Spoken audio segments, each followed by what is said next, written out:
Hello and welcome to another episode of Ring Down Below, a Blades in the Dark actual play with your host, me, Eli Kurtz, and my wonderful cast of players.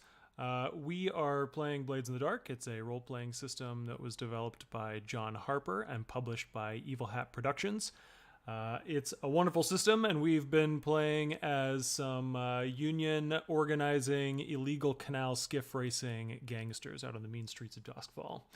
Tonight, I think, will be our last episode. We have built ourselves toward a climax, and there's some frenetic action ahead of us, but I think this is probably going to be the finale. So, welcome, everybody. We made it.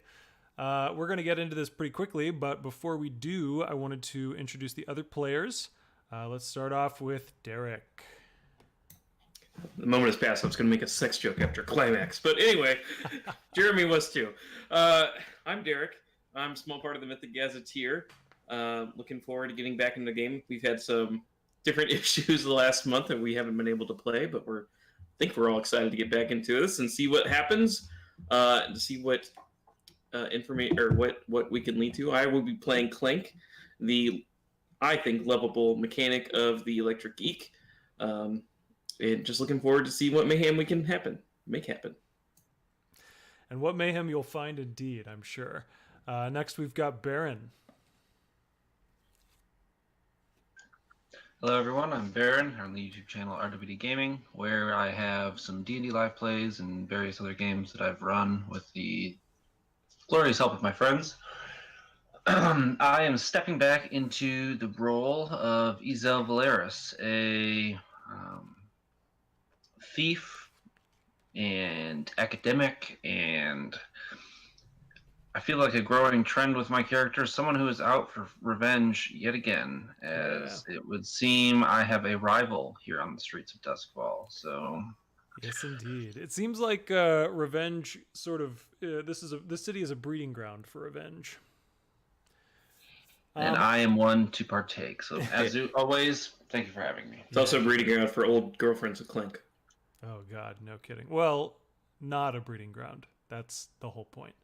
But anyway, last but not least, we have Jeremy. Hello, everybody. I am Jeremy. Yeah, I have a YouTube channel as well. It's called Rasmus Expeditions. Do live plays, mainly of D&D and other things. Yeah, go check it out. I also have a couple of videos about talking about RPGs, a couple about crafting terrain for your table. I'm also one-third of the Dudes of Yore podcast with my friends Jeff Doty and Chad Nick, and we can all be found on YouTube as well. So go check us out. I am stepping back into the shoes of Benji Overstreet.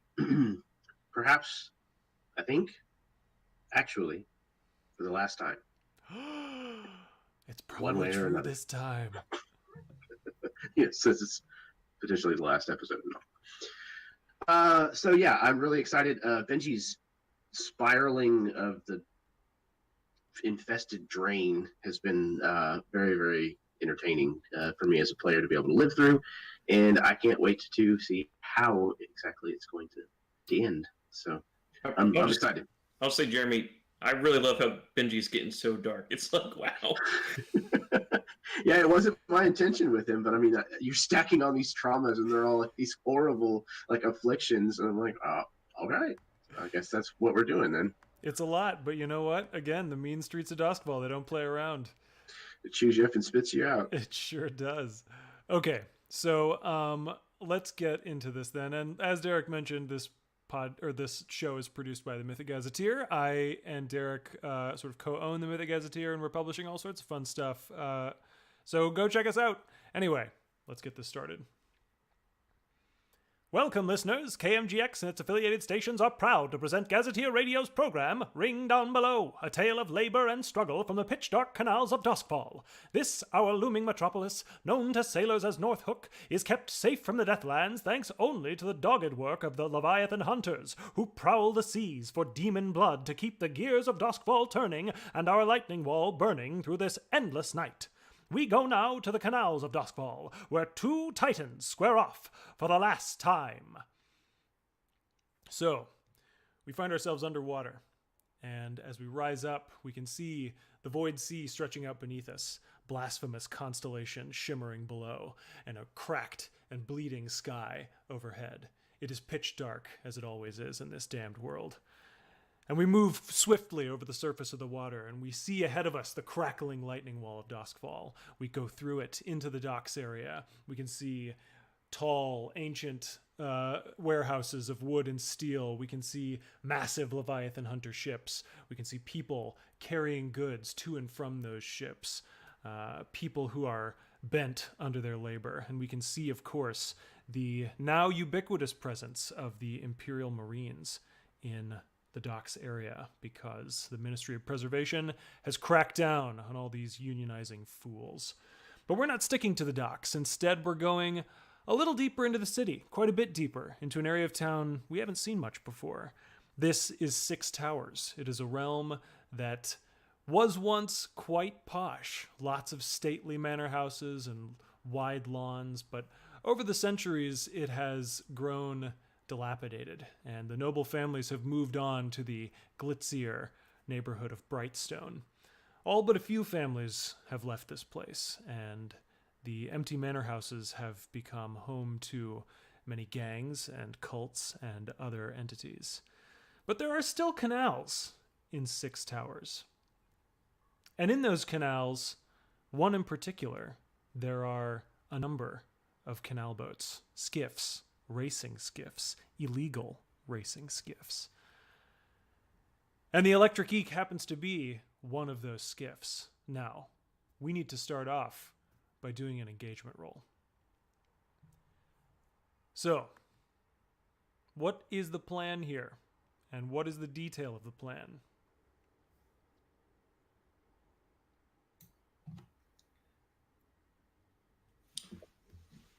So the goal is to take out Ulf Ironborn? Yes? Yeah. That's kind of what we agreed on? Yeah. Okay.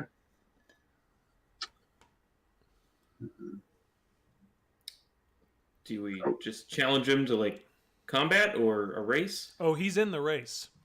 You look Okay. over, and he's a few boats over, and you can see that his boat is the one that he was racing last time. It's a lot larger than your average skiff, but it's got a big, angry engine on it and a bunch of armor plating. This thing is a bulldozer. Okay.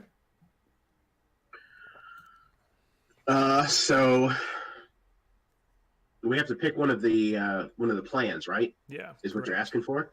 Yeah. So yeah, I don't know. Maybe I don't know if assault is the greatest idea. Assault makes a lot of sense. This is going to be a rough and tumble demolition derby style race like they often are.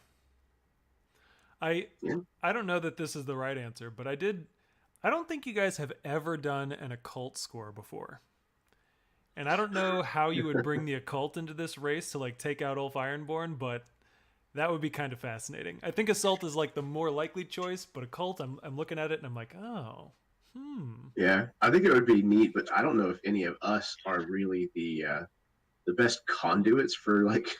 I think if Jonathan was still here, that would make viable. Yeah. Yeah, But I can- makes good I can- sense. I mean, I can wreck things that are enticing, making it enticing to spirits. But occult is more, I assume, or more than just ghosts or spirits, right? It's Yeah. I mean, it's any sort of like occult ritual or something involving ghostly power, but I mean, thinking about like what arcane power you're bringing to bear here, it does make sense that like, yeah, you would kind of want somebody who has some arcane power, and I'm not sure that many of you do. You've definitely had run-ins with it, but so far you've kind of tried to escape it more than anything else. I think we all like established our characters don't like it. Right. Yeah. Okay. Well then, let's do assault, shall we? So the detail we need to determine is where is the point of attack? Where are you going to pull this strike against Ulf Ironborn? During the race. Right. Any particular spot? Are you waiting for like a trigger, or you just want to You just want to stick with the race as the point of attack? Is there a particularly like tight area, like not a very narrow area of the canal? Sure. So you are saying like if the plan is assault, then the point of attack is a narrows in the race somewhere. Yeah. So, because I assume, and I mean, John, I'm sure Benji would hate losing a race, but our goal is not to win the race. Our goal is to take out. I mean, if we can win the race too, it's even better. But why don't we have both? .gif. All right, cool. So assault, you're attacking in the narrows. We know that much. Now let's do this engagement roll. So 1 die for sheer luck. Is this operation particularly bold or daring? I think it's sort of par for the course of us at the moment. Yeah, I mean, it's all, and we're doing it in public again. Yeah.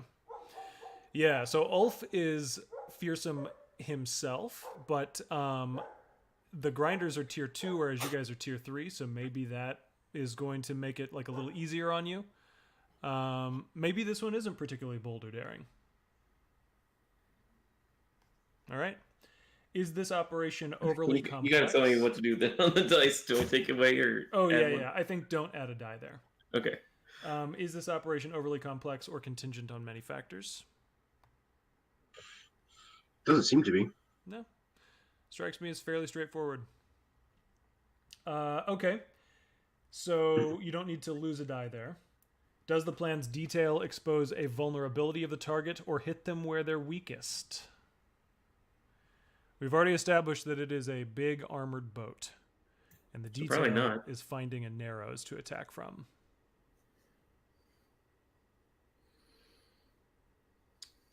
But does the death of Ulf create a weakness for the grinders? Is that viable? So yeah, maybe the situation is that this is hitting them where they're weakest because Ulf can't have the whole gang inside his boat. Yeah. He's isolated, and that's why it's a good place to strike. Okay. Yeah, I can be on board for that. So take 1 die.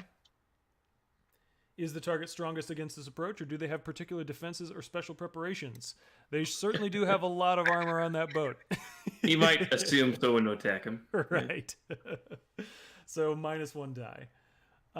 Can any of your friends or contacts provide aid or insight for this operation? The grinders are based out of the docks area, and they are mostly dockers, mostly Scotlanders. There are a lot of sailors in their ranks as well, overall 30 or 40 people. So they're definitely people that like your network has bumped up against. And you've had dealings with them in the past, of course, too. But does anybody want to volunteer a friend or contact to help out here? I think I've done that enough. Yeah, we know what happens when you do. What's a psychonaut? A psychonaut is like a drug explorer, I imagine, but we can define it however we want. I probably don't have any friends that could help. Unless, I mean, just our normal ones, just Salia. Could Salia help us? Salia is a fixer. This is a race, so maybe there's something involved there. Maybe Salia can give you some information that you wouldn't already have. Or, yeah, so that, or just our connection of rooks or whatever they are now, see if they can spy on Wolf and the boat to see like what tricks he might have up his sleeve. I like that idea, but the rooks don't strictly count as contacts or friends because that's more about like the names that are on your playbook rather than. Okay, then maybe it's I don't know if Salia is on anyone's playbook. Well, Salia is on my playbook, and Okay. he's technically listed as an information broker. Okay, I mean, yeah, I think that counts. So, Cool. So we're gonna have Salia involved in this. I would assume like it would be something like he's heard through the grapevine type thing. Yeah, something like I that. imagine he has a network of information. Yeah. Makes good sense. So take 1 die for that. Are there any enemies or rivals interfering in the operation? Do any of you want to volunteer a rival? I think you've pretty much dealt with all your rivals at this point. Well, no, there's still Ezel's rival. Okay, so no need to lose a die for that. And then are there any other elements that you want to consider? Tier, location, etc. You are a higher tier than them, so I'll give you a die for that. Are there any other factors you guys are thinking about?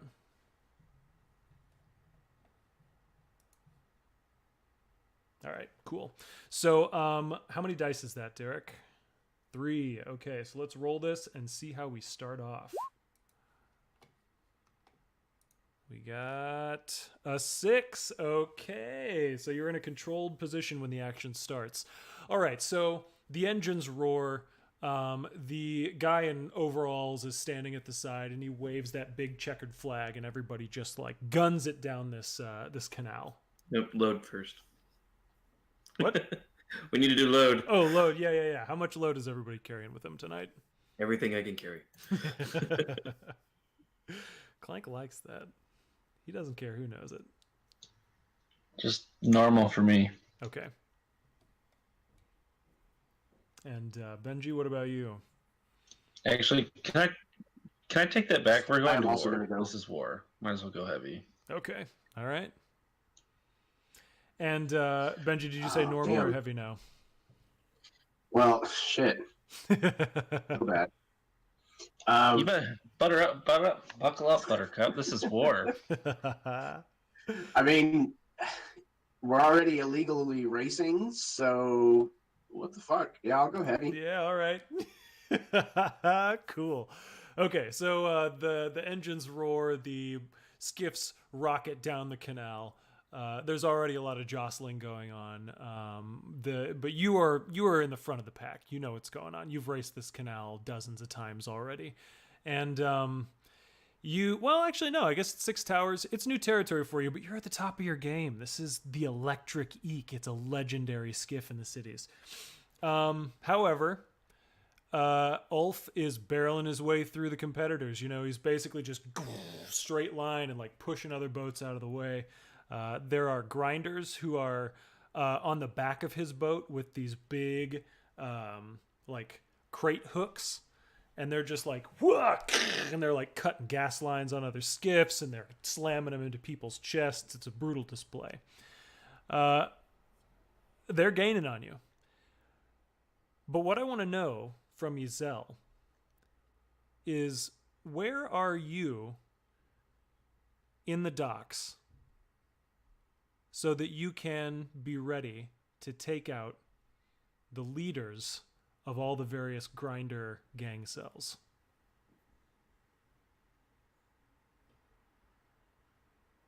This is in somewhere else completely. Not even at the race. Yeah, you're several districts over. I am. Ooh, man, you caught me off guard.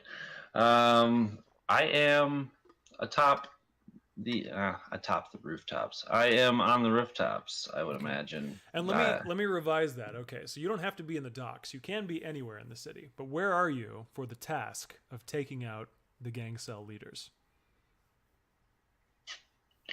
This is a grinder meeting. They are held up in a warehouse on the docks, I imagine. And this is actually Ulf is making a show to distract anybody who would try to interfere with this meeting. Seems counterintuitive, and it just may be. Well, but he's very tough and strong, but he's not known for his intelligence. So. So they are, they're maybe not in a warehouse. This is actually in the back of a restaurant, mafia style. Okay. I dig it. So this restaurant, I think, is nearby a warehouse. I think their headquarters is probably a warehouse. And the warehouse is dilapidated. It's abandoned by the recent crackdown on all sorts of laborers in the Dockers area. Everybody's struggling, and they are getting laid off. Their factories are closing because, the Dockers union has made things really tough, putting the pressure on a lot of people, and a lot of people aren't happy about that. So, this is where you are doing your thing. Do you have a specific idea about what you want to do right now? Or should I cut back over to the Like against the these race? people? Yeah. I want to sneak in the kitchen. Sneak in the kitchen. Okay. Very nice. So, all right. So you're like prowling down from the rooftops and into the kitchen of this restaurant then. Yeah. Cool. Like I picture myself having seen them from the rooftops enter this building, something that maybe I have in a flashback gained some knowledge on, and I'm sneaking in the back as they go inside. Sure. Now, you are more thief than assassin. This is correct. Do you have help with you? Do we have assassin friends? Don't have assassin friends, but you do have your rooks, the propagandists, and they could at least, I don't know, they could help somehow, I'm sure. I think so. They weren't, being nearly as sneaky as I am, but they are like in alleyways up the street waiting for my signal as I enter the building for them to kind of push in the front. All right, cool. So you are sneaking in the back of the building then. Let's get a prowl roll to do this. So we're starting off in a controlled position. Everything is going according to plan right now. And I think against the grinders, you're a higher tier. They have less training. I'm going to say that this is going to be a great effect. Controlled great.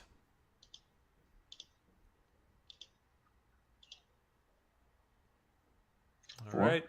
A 4 is the best you got. So let's see here. You hesitate. You can withdraw and try a different approach, or you can push forward with a minor consequence. If we do a minor consequence, I think it's going to be a reduced effect. You get inside, but just barely, and it's not nearly as sneaky as you'd hoped. I'll take a different approach and go skirmish. And there's a cook out back smoking a cigarette, and I'm just gonna knock this guy out. Okay, very nice. Cool. So you're gonna come up on this guy instead. You're creeping up behind him. You've got your weapon in your hand, and we are going to switch back to the canal race. So, Ulf Ironborn coming right up on the electric eek. Who's on the eek and what are they doing? Clink's on the eek. Benji will be back in a minute, I think. Okay. So they're coming up behind. So the eek got out in front. And got off to a quick start in front of Ulf, correct? Mm-hmm. You said Ulf is kind of barreling through. Then Clink would like to set off the smoke screen as sort of a disorienting effect on Ulf. Okay, very good, very good. So this is what action are you taking for this then? I am going to tinker. It's my device, so I shall tinker with it to set off the smoke screen. Very cool. All right, so go ahead and give me that tinker. We're still controlled position. I'm going to say that this is again going to be potentially great effect.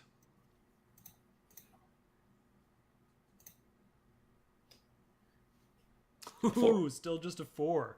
So we can withdraw and try a different approach, or we can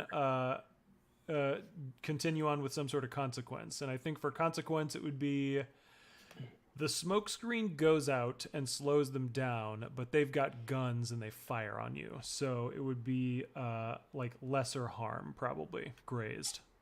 I'd be fine with that. Okay. Cool. So you get this. I do have a question though. Several sessions ago, I was scraped, scabbed, and bandaged. Would that be gone by now? Yeah, I think so. Yeah. Okay, so I am now slightly grazed. Cool. All right. So you turn on the smoke screen and it billows out, and you can see the grinder ship coming up behind, and the grinder ship is just barreling, right? But then it gets enveloped in this smoke screen. You can hear its engine start to sputter even, and you think to yourself, we're gonna get ahead again and we're gonna be able to like maybe lose these people entirely. But then you hear and then you feel pink pink pink all over the also armored hide of the eek, but it's a sleeker type of armor. It's more agile, and sure enough, right then wings you right in the shoulder. Clank just laughs, that's all. Clank just laughs. He notices it, but it's like, whatever. You're tough as nails, right? I am. That's right. Cool. So then what that means is that you still write it down. And so if you accumulate more and more level 1 harm, it'll still bump up to level 2. But yeah, anyway. All right, so these bullets are pinging off the hull of the Eek. And Benji had to drop out. That's too bad. We're going to switch back to the docks. So, Izel, what weapon are you holding in your hand? So I'm half tempted to choose an unusual weapon. Okay. I think it is like some Ezio Assassin's Creed, like not projectile, but like hypodermic stilettos that kind of puncture out from my cloak.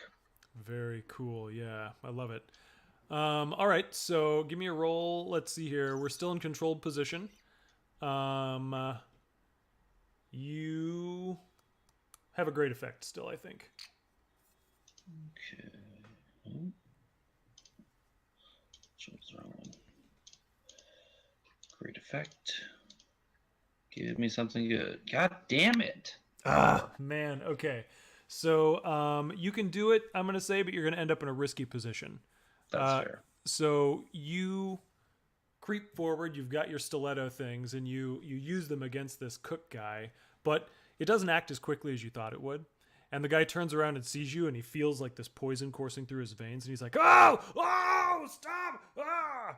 And you manage to like stifle him before he makes any more noise, but you can hear movement inside. You can hear like a little bit of a hush fall inside, and you know that they know you're out there. So this is a risky position for you now. Okay. What are you doing immediately afterward? I think it's like I kill this guy. I nod to the rooks in the alleyway and give them the signal to enter the front door to cause a ruckus. Either posed as like some thugs or like a robbery or something. And I'm gonna go in the back door. All right, cool. So you sneak inside the back door. As the door closes, we switch back over to the race. Oh, Benji, are you stuck again?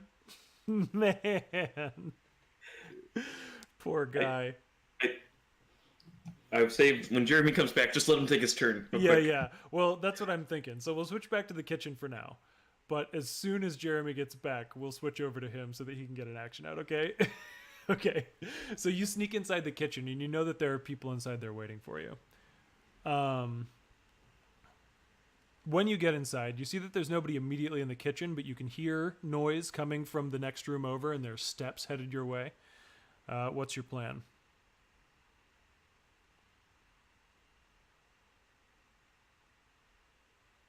You're muted.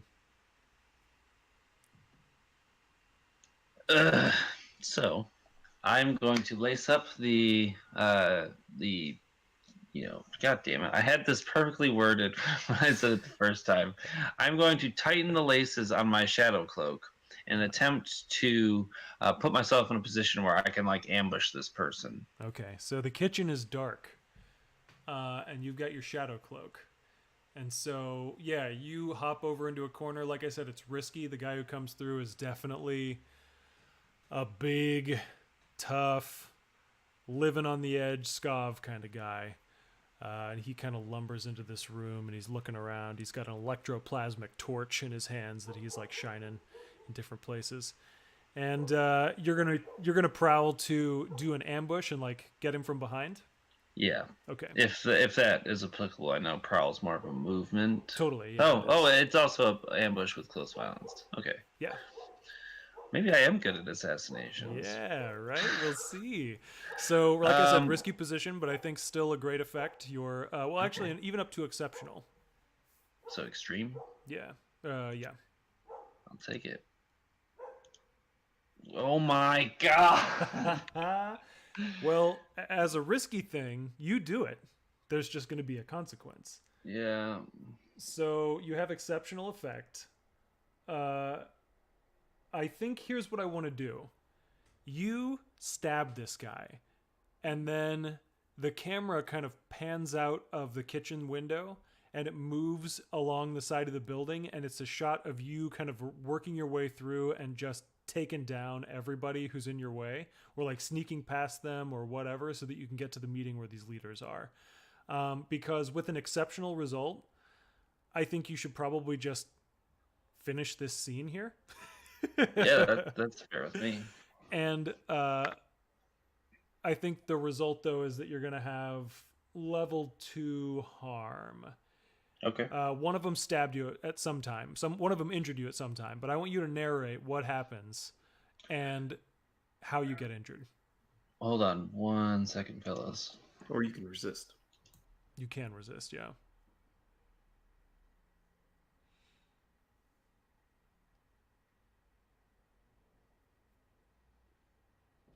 Okay, so yeah, you see this cross hatch of the building, and it's Ezel kind of just like either martial arts flipping and disarming or slamming people into another. It's very action sequence, and I'm about to enter the next room, and someone from the door like slashes into me, to which I try to like avoid, but it's a deep slash in the right side under the ribs.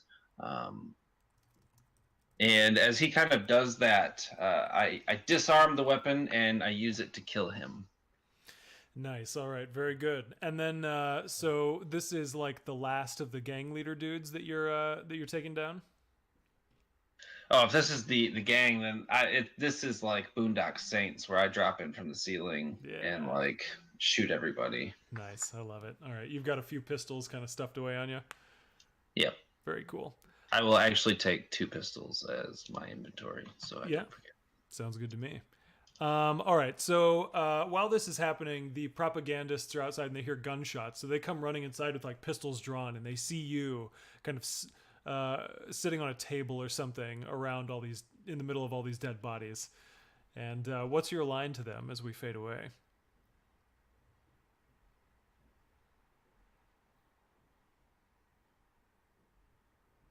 What's my line? Yeah.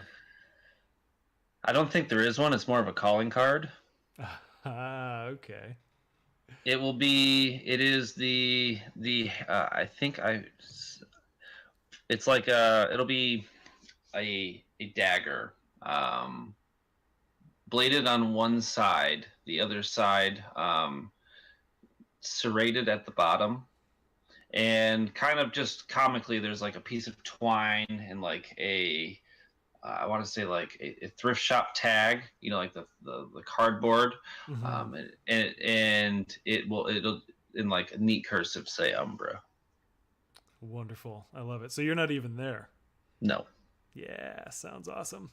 All right, so we're gonna switch back then to the race, and these bullets are just pinged off the hull of the Eek, and Clank took one in the shoulder, but I mean, who cares? He's Clank. Yeah, so I want Jeremy to have something. I don't want to. Yeah, I mean he's out for now though. He said he's gonna try restarting his router, so we'll see if he can come back in. But I mean, in the meantime, I think we've got room for an action from you.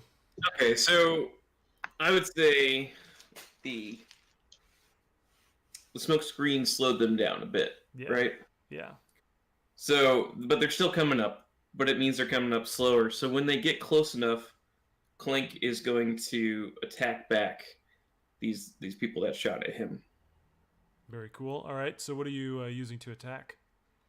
Can I do 2 things here? Sure. Can I toss my lightning bolt at them and then shoot my firework cannon at them? Okay, so yeah, this is a real explosive seeming kind of action, right? Mm. So what action are you thinking for that? I'm going to toss my lightning bolt, and I don't know if they know what that is or not. They might think of some sort of explosive, but track it with their eyes, and then it goes off. Right. And while they're distracted, I will shoot at them with my cannon.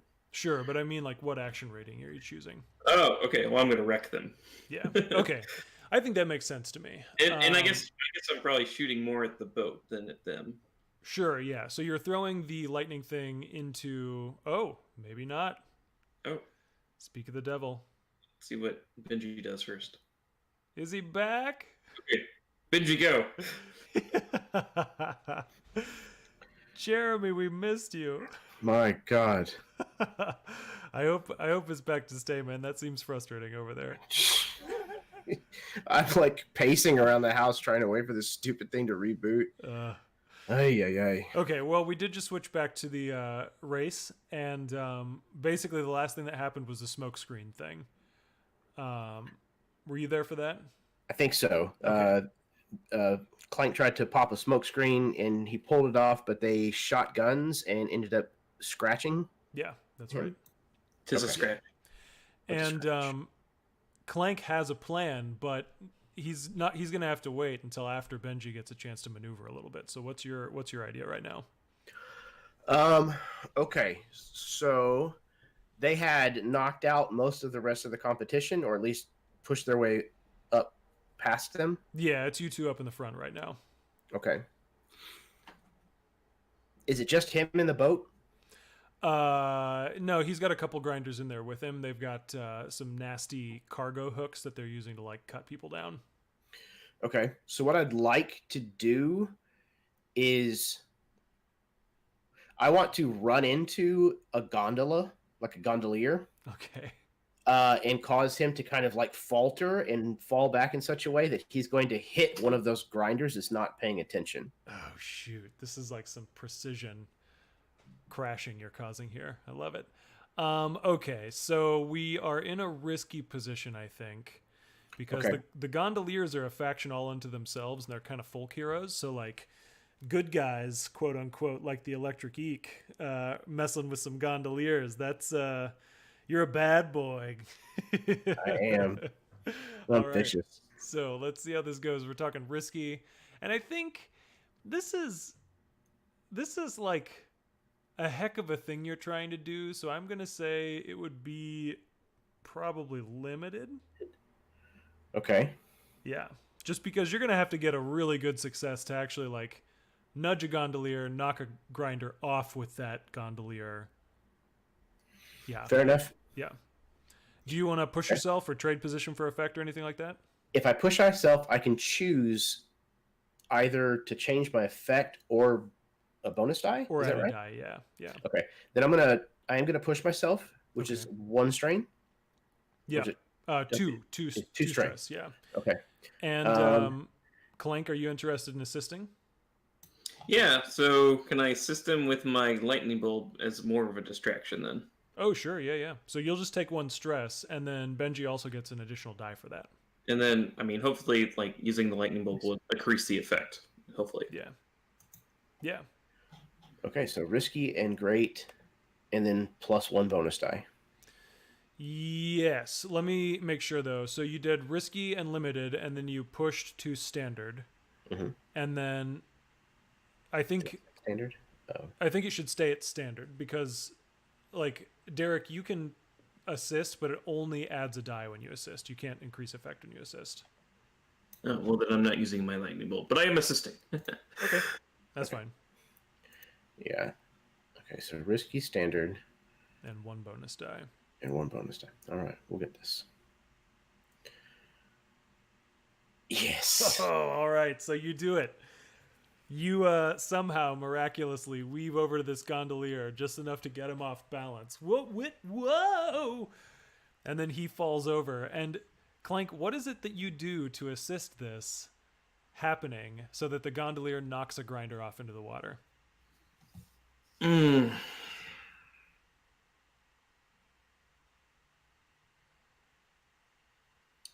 I, like, so he knocks him off because the guy is distracted and doesn't see the gondolier coming towards him, right?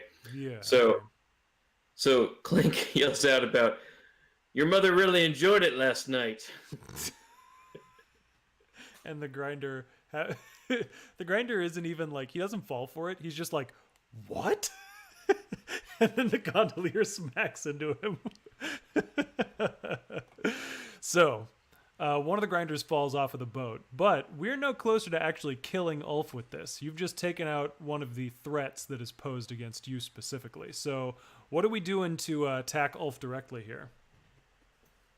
So now Clank is going to aim his electroplasmic firework cannon at Ulf's window that he looks out at to drive. Ah, okay, yeah. This little slit in the middle of some armor plating. That sounds good. So risky position still. I think we're talking. It would be a great effect. What tier is your lightning or your firework cannon? I think it's probably the same tier you are, right? I made that early. It is tier 3. Okay.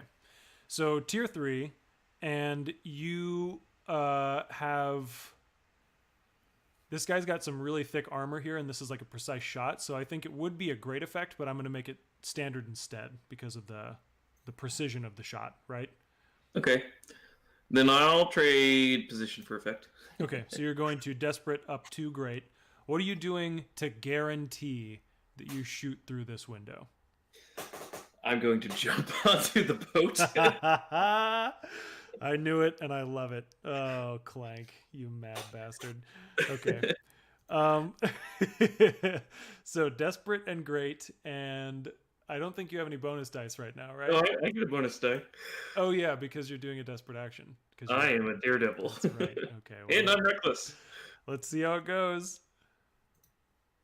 A Yes. 6. Okay. Great effect. So you are going to add 3 segments to this clock. Well done. And yeah, so this firework just like blasts. And it's weird because most people think fireworks are pretty big, right? Because the explosions are big. But the fireworks themselves can be pretty small by comparison. And so you lob this little firework right through this slit, and you can see. And then Ulf, like the hatch on top of this cabin, just bursts open. And you see an arm that's as big as your leg. Even you, Clank, as big as you are. You see this arm come out. And you just see Ulf. He's got like a soot-blackened face. His slab of granite is charred by ash. And he climbs out. And he stands over you. He's probably a full head taller than you. And he just kind of like cracks his neck. Like, okay, you've pissed me off.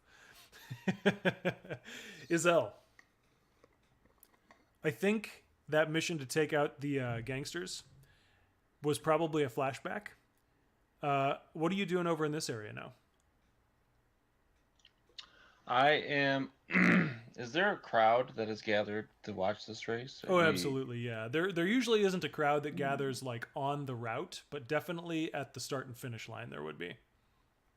Then I am actually probably working since the race has started and we kind of flashed back and they've gone ahead. I am backtracking the race to get in position to wherever Clank had set up to sabotage, as Clank is prone to do.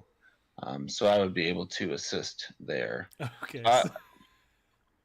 So we know there's a sabotage coming. Delightful. I don't want to assume because we all know that makes asses out of you and me, Well, but this crew is a couple asses anyway. Cool. All right. So you're back there and you're kind of setting things up. Sure enough, you can see the Eek tears around the corner and there's this giant smoking hulk of a skiff that's going right behind them. The engine is still running, and so it's like careening off of the sides of this canal, right? Clank, you can see Izel, you can see 2 figures on top of this boat who are just like getting jostled like crazy. One of them a lot more than the other one, though. The bigger one, who you think might be Clank, he seems to be keeping his footing just fine. Benji, what are you doing right now? You know we're coming up on this narrow spot where the sabotage was going to take place. Yeah, and I think it's like this narrow, almost like a dogleg turn, Mm-hmm. and he knows that this is coming, and positions himself to the inside of this turn, and starts to kind of slow just a little to kind of fall back towards where the grinder's boat is, and once he starts to kind of get close, I mean, he's going to get really close. And while Clank is tangling with Ulf, Benji's going to reach over and grab their anchor and drop it in the water if you can get to it. Yeah, okay, sure. Cool. So this feels to me like a maneuvering kind of role, right? Uh, I think there's no reason why. Well, maybe this is risky. It's not controlled because you're heading into a sabotage point, right? But what action are you thinking of using for this thing? Let's see. What is it's not skirmish.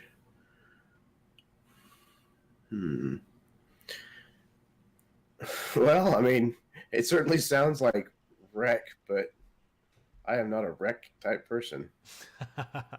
Well, you At know what? all. That's going to make the result all the more interesting. All right. So, yeah, I don't think it's going to fall under anything else that I can try to BS my way through. All right. So you are trying to drop anchor at a precise point to trigger this sabotage, and you're going to wreck for that then. Yeah, it sounds like fun. Okay, cool. I think this is definitely a risky position. I'm going for desperate. Okay. I just want to say Benji is now pretending to be Clank. Yep. So I think as the tables are turning here, desperate position you wanted to go down to. So let's say great effect. Yeah, let's see how this goes.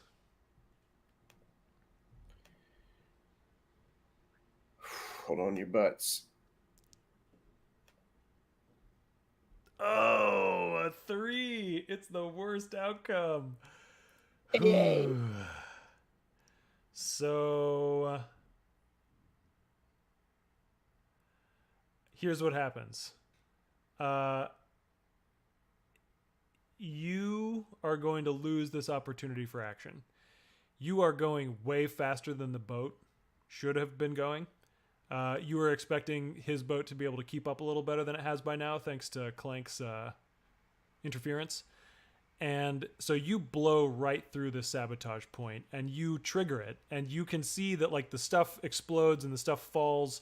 It would have been enough to like sink the boat if it had fallen on top of Ulf's boat, but it's fallen in front of it, and his boat is going to just careen right through it. So this sabotage point is wasted. Unless you want to resist this consequence. Yes, I do want to attempt to resist. Okay, cool. So here's what I'll say. If you resist it, then the trap can be triggered, but the consequences are going to fall on Clank's head instead, because he's on the boat. I mean, so that's my best possible outcome. Yeah, you. Yep. Do I have an opportunity to try to get out of the way? Sure, it'll hit Ulf too. But okay. Yeah, it's definitely going to be like Clank is right there in the crossfire. That's a sacrifice I'm willing to make. Clank. Okay. All right, okay.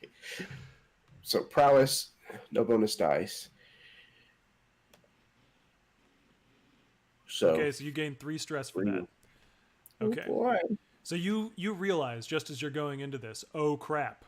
And I guess, I don't know, maybe you throw your anchor down early so that you slow down a little bit or something like that?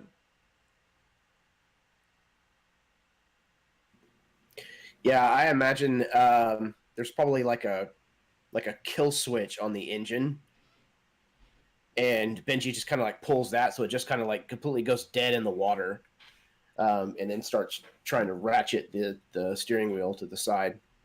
Gotcha. Okay, so you are actually like dead in the water then. Okay, so you pull, like you slow down just after this this place.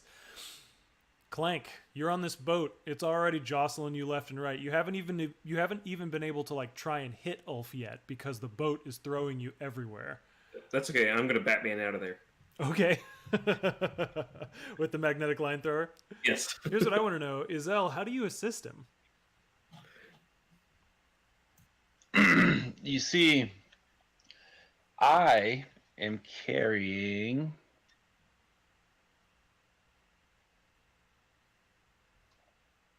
light... I think I have just normal climbing gear. Yeah, climbing gear. No, as a loop, you should have light climbing gear.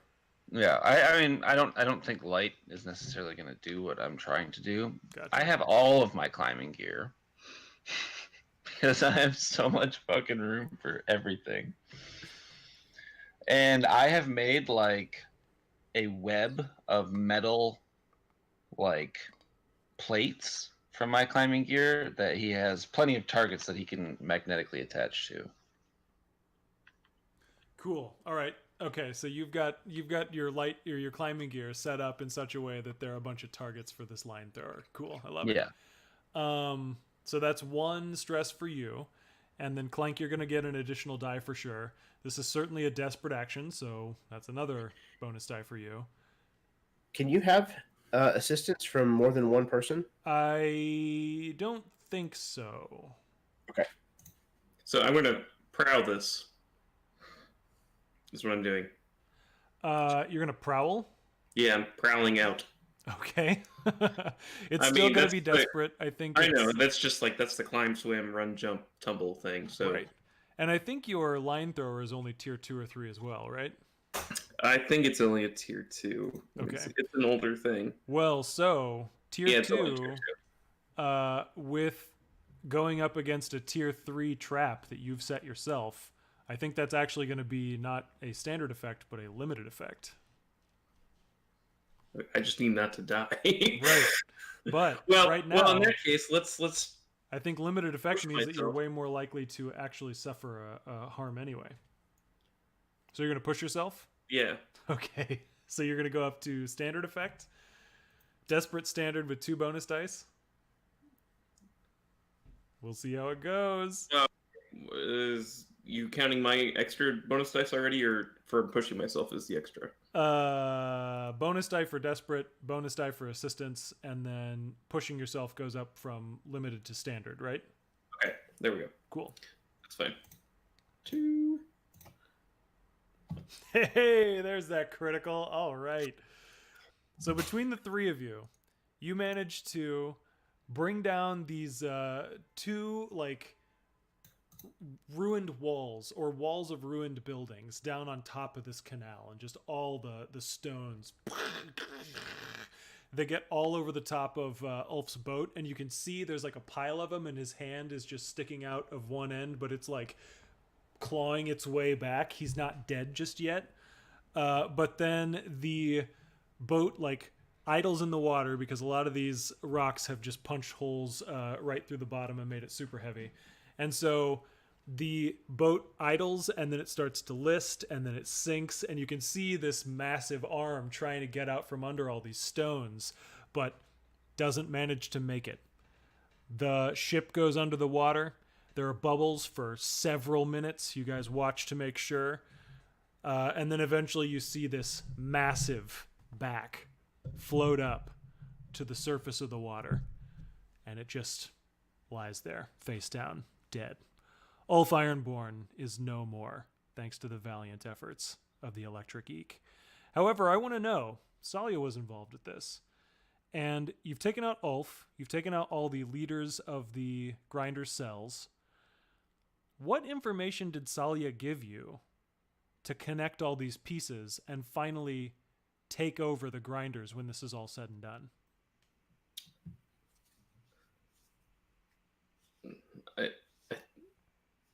Didn't Ulf take over because he killed the previous leader? Yeah. So I think the grinders have some sort of system in place where the new leader is the one who kills the previous. Yeah, all right. Cool. So then what was so if that's the rule, then killing the cell leaders was sort of an exception to that. So what's the like secret thing that Salia told you in addition that was like, "Hey, you're going to have to take out these guys too?" Why wouldn't it have been enough to just take out Ulf? There's like a hierarchy, like the government. You know, they have like an in-step place. So we had to take out, all of the leadership. Very cool. All right. Yeah, so as you're starting up the boat, waiting for Ulf to die so that you can get out of here, you think about these things.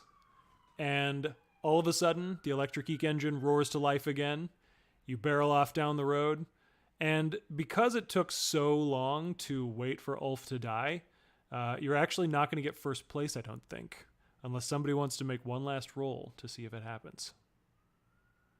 Benji.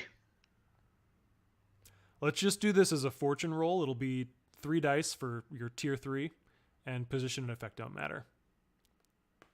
If you get a 6, you win. 4 or 5, second place. 1 to 3, third place.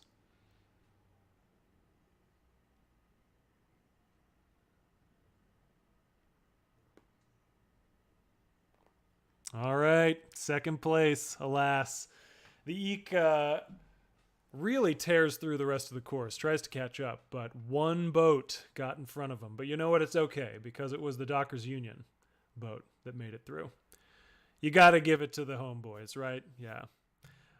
Cool. So that is the end of our score. I would say that gives them the publicity they needed to get that final tick in their negotiations. Well, negotiations are frozen because of those dastardly imperial forces that are in the docks. The Ministry of Preservation has put a halt on all negotiations until all of this criminality in the docks can be dealt with, because why should the Union get raises if the criminals in their own backyard aren't taken care of first? But let's talk payoff. So this was, I think, a standard score. Not super impressive for you guys. It was very quick, so this is 6 coin for you all. But in terms of rep, you were in 2 rep, but because the other crew is tier lower than you, that's just 1 rep. So 1 rep and 6 coin for this score. Let's see here. Actually, no. Taking over the grinders, that's impressive. So let's say it is 2 rep after all. 2 rep and 6 coin.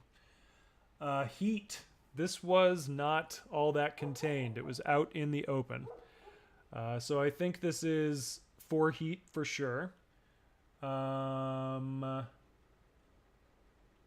didn't happen on hostile turf, but killing was involved, so it's actually going to be 6 heat total. Not so great. So let's roll some entanglements here. What do we got? I'm going to do fortune for this. What is your heat right now? 1 from full. 1 away from full. And also, what is your wanted level? 2. 2. Okay. Let's see how this goes. Heat. A 6. There's an arrest. So Inspector Darmo shows up. And he is talking to Izel. And he says, "Look, Izel, I have to tell you, it is not good at the Bluecoats. You see, they have brought a case file against Benji Overstreet. He has a previous record, from what I understand. They want to put him back in Iron Hook. What are you going to do?" What do you mean, what am I going to do? I can't do anything. I'm not involved. He says, "Well, just take care." And then he moves on. He kind of looks both ways. He wasn't really supposed to be here in the first place. So you all have a choice. Do you pay off the Bluecoats with coin? 5 coin, specifically. Do you hand somebody over for arrest, which would clear your heat? Or do you try to evade capture? My vote's on evade capture. This is it. This is the final score. Benji ain't going back to jail. Not even with the promise of being able to take it over a little bit more. Mm-mm. I love it. All right, so you're going to try and evade? So they don't know where your new lair is, but they do know where your old hangouts are. Sully and Spall's place, the docks, Black as Ink, the bar, all sorts of spots like this. How are you evading capture? We hang out in Frog's basement. Yeah.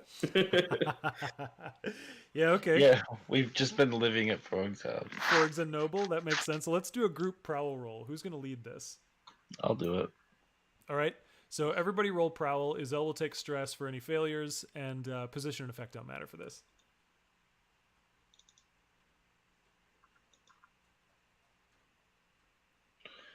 Oh my god. Oh, jeez. I have not rolled above a 4 today. It's too bad. Well, 4's still a success. So we got a 6. So that's a success. and nobody rolled a failure. So yeah, you guys managed to hang out in Freud's basement. They entertain you with all sorts of food and drugs and parties and stuff. Small parties, more like soirees. Not a proper Adelaide Freud gala. Anyway. Can we please have had a séance?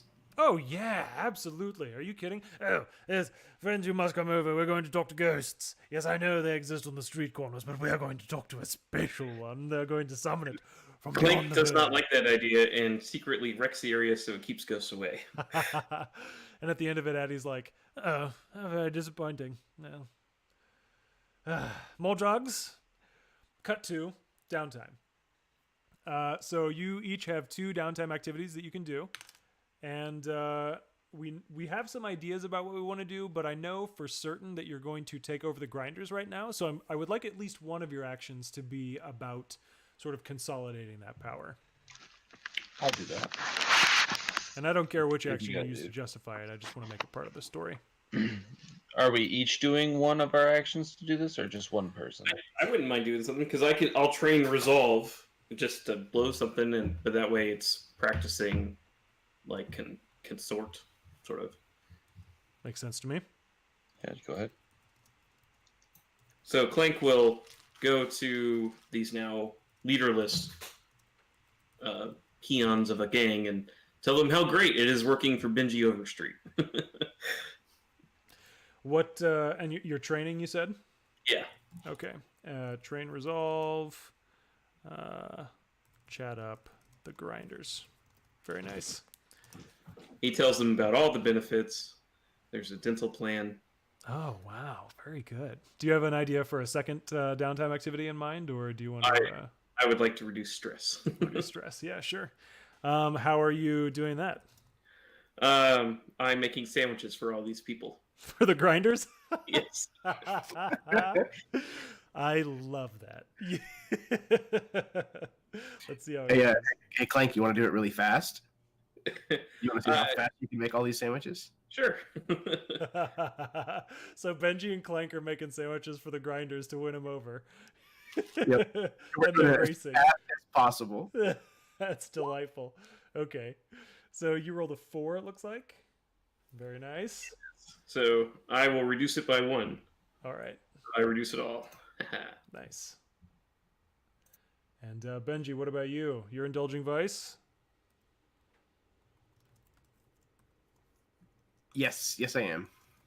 By making sandwiches. By making sandwiches really, really fast. Like, stupid fast. Okay. Like alarmingly Jimmy John's fast, recklessly freaky fast. Like, yeah. Like, he probably cuts himself several times. You know what? This is how we suffer for our art, so it's fine. Just adds flavor to the sandwich. I won't notice. Let's see this roll. Okay, 3. So I can adjust 1 or 2 up or down. So I'm going to do that 2 points up, and I will clear the 5 points that I had. Nice. Very nice. All right. And do you have a second idea for a downtime activity in mind? I do. I'm going to attempt to reduce heat. All right. Very good. Any ideas for how you're going to go about doing that? Oh, let's see. Heat for killing someone in the middle of, what was it, 6 towers? So 6 towers. Yeah. towers. So you know the spirit wardens would have showed up to recover the body. Death Seeker crows showed up before then. 6 towers, lots of gangs and occult people hang out there. So he's going to finesse cover. Yeah. Okay. He's going to go to one of these buildings that collapsed, and he's going to plant evidence and make it seem like this building had been purposefully tampered with by one of the gangs that was squatting in it. Ah, okay, cool. So you want to, cover up. Okay, I love it. Okay, so subtle misdirection. Yeah, I think so. You're thinking finesse or something like that? Yeah. Yeah, finessing over a scene of the crime. Sure. That works for me. Okay, cool. This position and effect don't matter for this. No, Or- no. Bonus dice. Oof. A 3. great. Okay, so you did not reduce it by a lot. You reduced it by 1 level.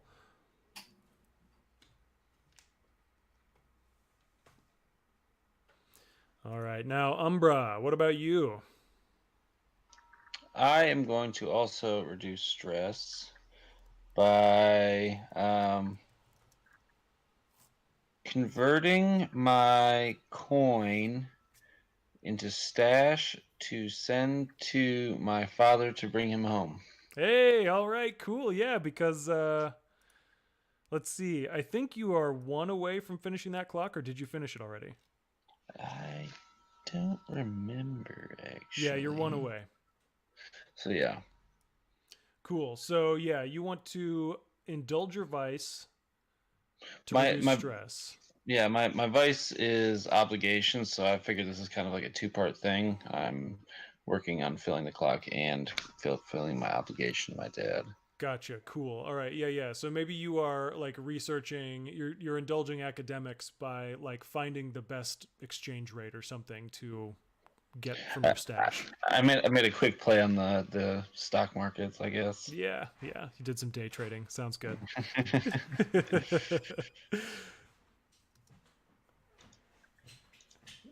So you need an indulge vice roll.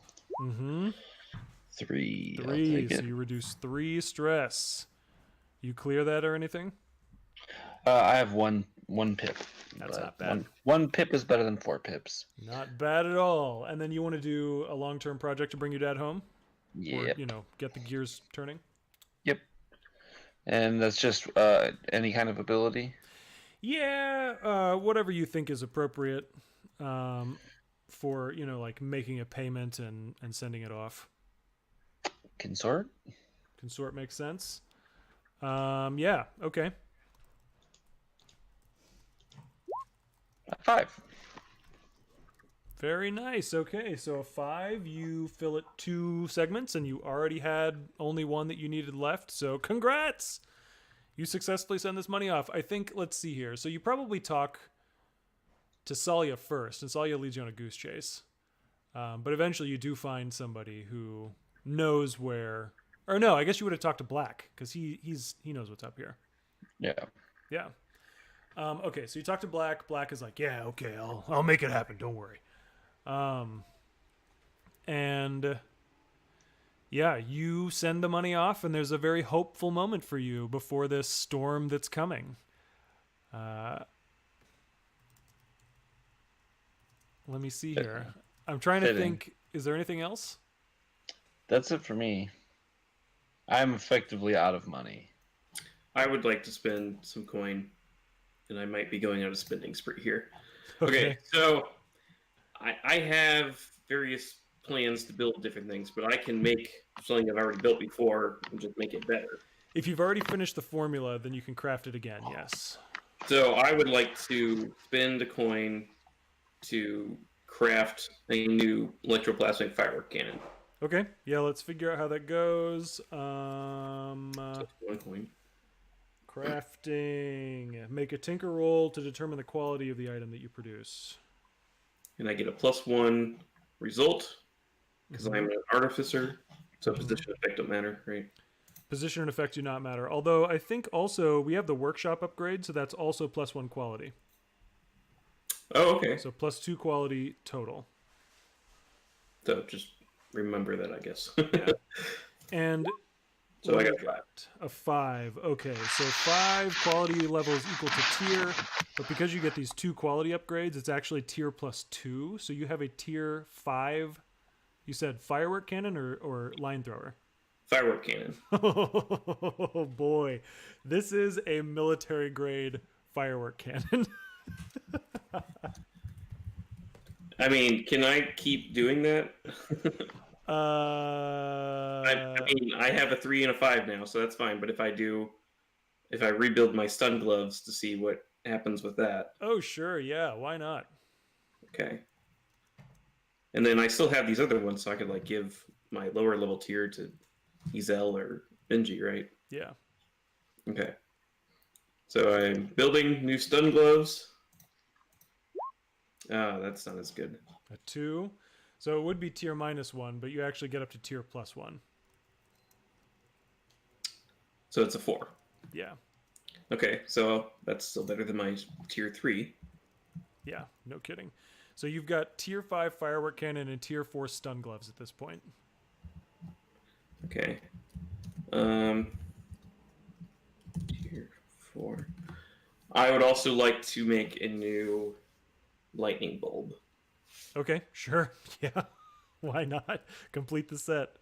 Well, and I might do a line thrower too, but I'm gonna do the lightning bulb right now. So. Okay.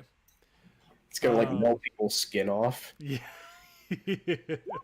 A 6. A 6. All right. Oh my god. So tier 6. Jeez.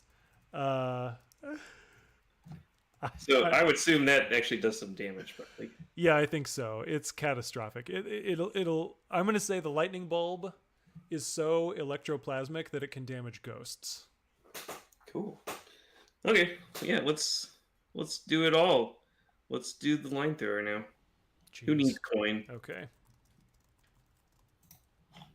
This is the ultimate thing. So a 5. So 5. tier 5. Tier 5 line thrower. Jeez. Okay, so what I want to know, whenever you guys use these in the next score, I want to hear about how they, like, what they look like and how they function now that they're such high tiers, but I'm going to give you all time to think about that. We also have... Do what? Yeah, we're going to take a break, but we do have one more downtime activity from Benji's playbook. Do you have any ideas about what you want to do, Benji, or if you want to pass the hat? I mean, I could train, but other than that, I don't have any ideas. Maybe other than trying to reduce heat further. But I mean, yeah, whatever you want to do. Reducing heat makes sense to me. If you're close to rolling something, then training sounds good too. Not really. Do either one of you have a usage for it? Maybe Derek could get some coin back. I could make a new battery pack then. Just remake everything. And then 2 people could use those twice each. Yeah. Comes out like Iron Man. I mean, yeah, no kidding. If you want to, that's fine. You could also acquire an asset to maybe like get a new cohort or whatever, like use of a cohort for this session only. Oh, that'd be cool. Okay. Yeah, we could do something like that. I don't need to use everything. And that could be the like the grinders. That could be how you or symbolize those mechanically. Yeah, I like that. And maybe they'll be applicable to whomever we have decided that we're going after next. For sure. Cool. So let's talk about the details of that new cohort after our break, but we're going to take a quick 5-minute break or so. For those of you watching, keep your eyes peeled because we are on the prowl.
Hello, everyone. Welcome back from our break. We are here in our final score. Da-da-da-da, da-da-da-da-da. So, some things have changed in the city of Doskvol during the last downtime. First of all, the dockers are no closer to negotiating higher wages. Like I said at the beginning, there's been a strict lockdown of that. But in the lockdown, power can exercise itself indefinitely, and so the Ministry of Preservation has still been spreading anti-union propaganda all through the docks. And their clock to defeat the dockers' push for wages goes up by 2 segments. It's half full now. The dockers have been sort of working to get a ship. They don't have to do that on the... That's actually stuff that they can't do on the upside. And so even though this...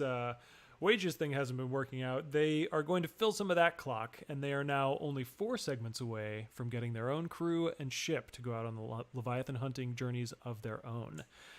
The Leviathan hunters have moved 1 step closer to going out on another hunt. They realize that the time is right, and in fact, they've been waiting this whole time to see if they can get an idea for where the wage negotiations for the dockers are going to go, because once they find out, then they'll know if they should expect to, like, what kind of prices they should expect when they get back to Doskvol.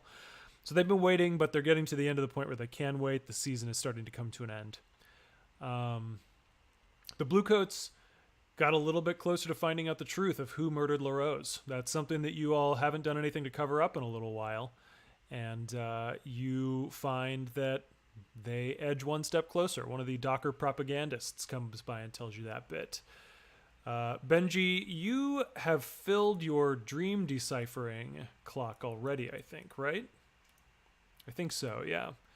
House Freud would have gotten closer to throwing a lavish party, but you all had to lay low there, so they used up some of their resources before you had the opportunity.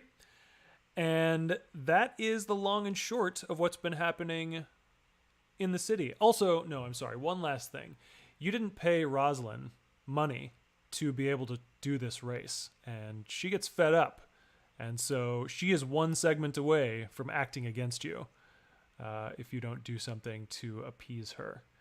And now we're going to switch back into the lair of the Electric Eek, and it's looking pretty nice these days. It's had a lot more time for the crew to get settled in. There's some propagandists there, Ilsen and Tuto both, and Imbra is there this time as well. And, you know, everybody's just kind of chatting about what's going to happen. Tuto's in a full body cast. Yeah, still. Tuto's taking time to recover. One thing that we need to determine is your new cohort of grinders. So let's talk about that. We got to pick the gang type. Are they adepts, rooks, rovers, skulks, or thugs? I feel like rovers or thugs probably makes most sense to me. Rovers are like sailors, carriage drivers, Deathland scavengers. Thugs are killers, brawlers, and roustabouts. I'm gonna throw my hat in for thugs. Thugs, okay. I'll Cool. second that. Cool. So I'm gonna do thugs. And then let's see here. Edges and flaws. Give them 2 edges and an equal number of flaws. Give them 1 or 2 edges. So edges, they can be fearsome, independent, loyal, and tenacious. Any of those sound interesting to you? Tenacious, maybe. The cohort might not won't be- be deterred from a task. Yeah, I don't think they would be especially loyal to us, but tenacious sounds good. I don't think Sure. so. Okay, so tenacious for sure. Let me write that down. We have to have a flaw to go with it. Are they principled, savage, unreliable, or wild? And the difference between savage and wild is cohort is excessively violent and cruel versus wild is drunken, debauched, and loudmouthed. Wild. Yeah, that's what I was going to say too. Cool. Do you want to pick up another edge and another flaw, or are you content with these? Cool. All right, so it's been, I think, just a few days. You've managed to win the grinders over to your side. Turns out strength and food really gets them going. So they were pretty much happy to join you. They know that you have been the tough guys on the street for a while. They have lost to you several times in races, and they know also that like they joined the Grinders basically to form a block and steal a ship and get over to Scotland so that they can try and take that place over. And they realize that at the very least they've got stuff they can learn from you all about organizing, and so they're content to follow along and you know, learn at your shoulder in that way. So here we are in the lair of the Electric Eek, and 2 toes in a cast. What's everybody else doing? Clink is tinkering away. This is where he's still working on all of his new goodies. Okay. So you're tinkering away. What about Izel? Izel has been absent for the better part of these last couple days, going through the process of, communications with Black to ultimately bring my father back. Kind of getting that confirmation is when I return. And I think I would approach Benji. Yeah, you find Benji off to one side of the layer, kind of in a corner, maybe like whatever's been established as kind of like his room or his area. And he's managed to find like a bifold, like standing mirror. And he's standing in front of it, actually trying on a new long jacket that he's gotten to replace the old one that was missing. Oh, hello, Zoe. How are you? I hope I'm not interrupting anything. No. Do you like it? And he kind of puts his arms out and turns around. It's much better fit than your old one. I just had it tailored. It looks nice. Thank you. Did you need something? Well, my father's coming back. Is he? Well, that's good. I took some of the resources we've garnered in the last couple of our endeavors and managed to come up with enough money to bring him home. So perhaps... Does your uncle know? Yes, I spoke with him. He is quite excited.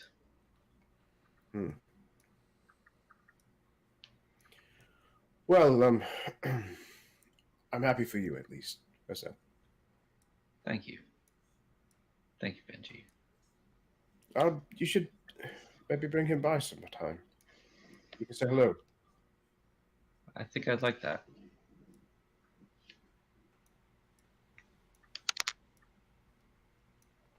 I'm sure this is like the awkward pause. And Yeah, and I think it's awkward because Izel, it's been difficult for you to focus on the like details of your dad coming home, because instead, you keep thinking about your rival, Roslyn. You keep thinking about how she hasn't been heard from in a little while. You know you've been making moves against her. You know that she's going to be up in arms, and you know that she's still one of the 2 remaining people in the ring down below. Her and Lady Ankayat, the Leviathan Hunter noblewoman. And you just can't help but think, like, with the Imperial forces in the docks, with the Ministry of Preservation locking down wage negotiations, like, with all this stuff that's going on, these 2 are the kingpins. Unless that awful lightning demon that you met out in that alleyway is the real kingpin. You don't know. Benji, I think I know who we should target next. He's still kind of admiring himself in the mirror. He's been talking to Izel, but kind of half paying attention. But whenever she says this, he stops and looks at her in the mirror. Well, do tell. Well, they do that. Clink comes up, and also it is admiring Benji's new jacket. Hands off, Clank. Don't worry, Clank. We'll find you one too. can tell you where I got this one, but this one is off limits. So, if you guys recall, there's been 2 occasions where I have been, for lack of a better phrase, stopped by a masked individual, similar to how I operate. Once, when we were smuggling money away from Salia and Spall, and the other time not too long ago. I think I know who this person is. And I think this person should be our next target. Well, that sounds nefarious. Secret Not- entity. Well, with Rosalind being the person that she is, I have no doubt in my mind that she would like to keep her underhanded dealings a little bit more secret. Lady Rosalind, The very same. your acquaintance. I always said don't trust no one that don't take their clothes off in the steam bath. You have always said that. Like it's oddly specific but true. Yeah, oddly enough, you do say these things. But correct me if I'm wrong, but isn't she with your friend Domo? Isn't it? I don't know if that really matters anymore.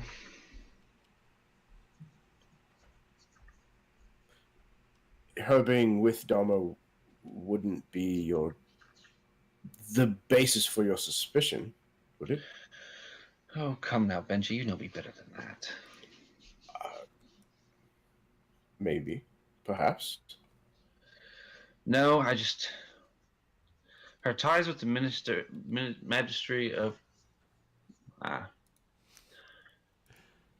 her ties her Min- ties and her skill sets would lead me to believe that this person and the person that confronted me are one and the same. Benji, tell me, if you fought Jonathan, mask or not, would you be able to tell who he was? I think so. Yes, he has that smell about him all the time. Those damn cigarettes that he can't give up, for one. Well, I feel the same about this figure. It's Rosalind, I know it. Benji kind of turns and looks at Clank. I'm not busy.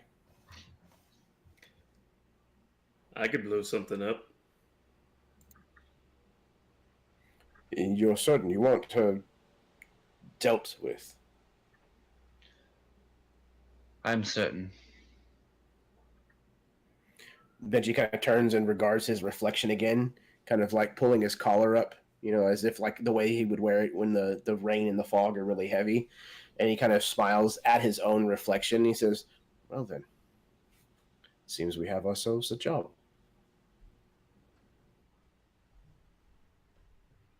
All right, cool. So we know that we want to try and take out Lady Roslyn. And we know these sort of socio-political conditions that are going on around here too. Is there any gather information stuff you want to roll to try and like help you out before we do an engagement roll?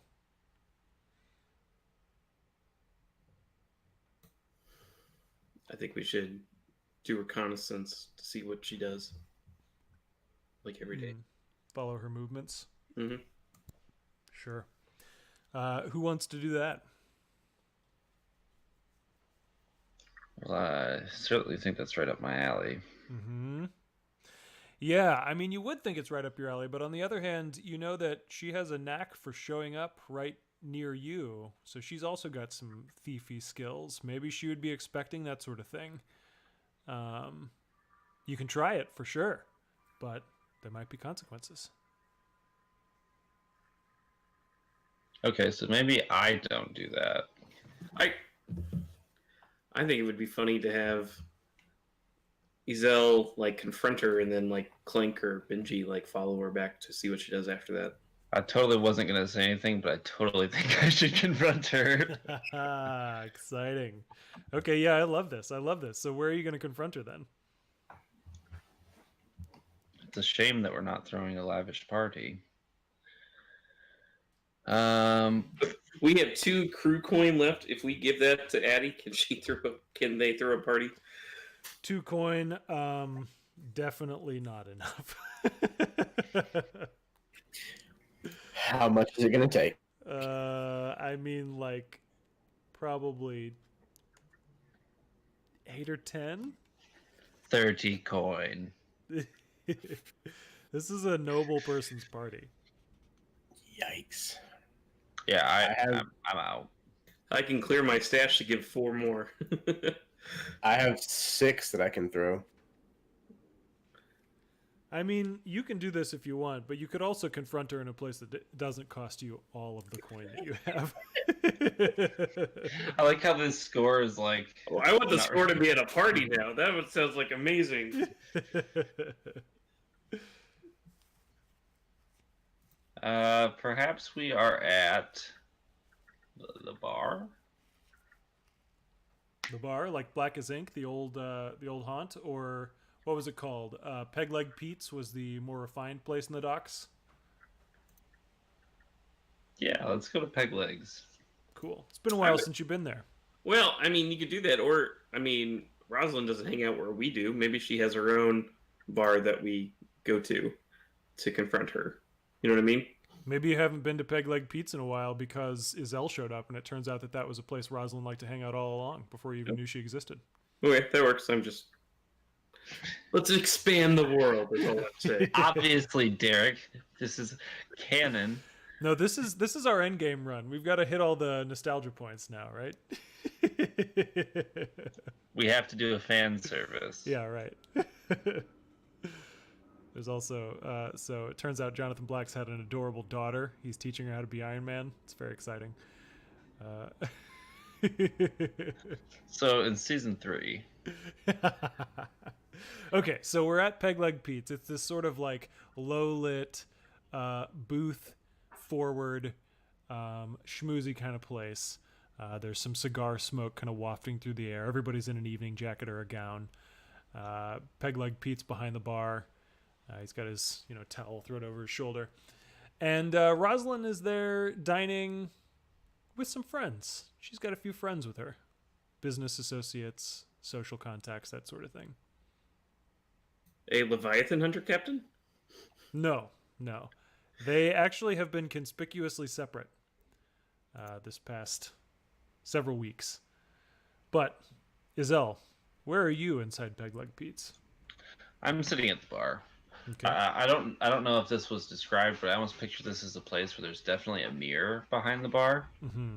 And like I'm sitting in a position at the bar where like I can look in the mirror and see this table. Yeah. And I almost picture she's sitting at the far side of the table so she can see me. I'm not trying to hide by any means, but... Okay, cool.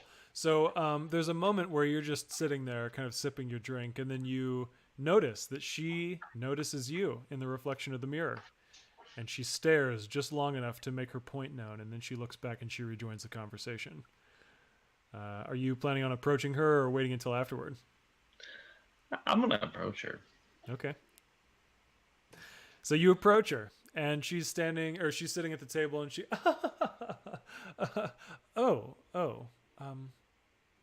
can I help you? Oh, Rosalind, you're looking absolutely beautiful this evening. I was hoping I could get you for a word. Yes, well, I don't usually give out beauty tips for free, but for charity cases like you, I suppose I can. How kind of you. Excuse me, my dears, and she stands up and saunters away with you. She kind of puts her arm in yours, but it's like a vice grip. And she's like, "What are you doing here, you little bitch?" Oh, Rosalind, you tease.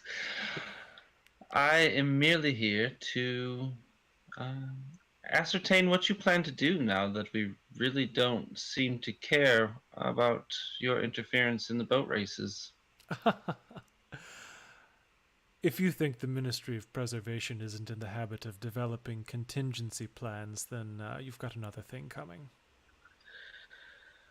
Oh, I have no doubt the Ministry's defenses. I'm more worried about yours.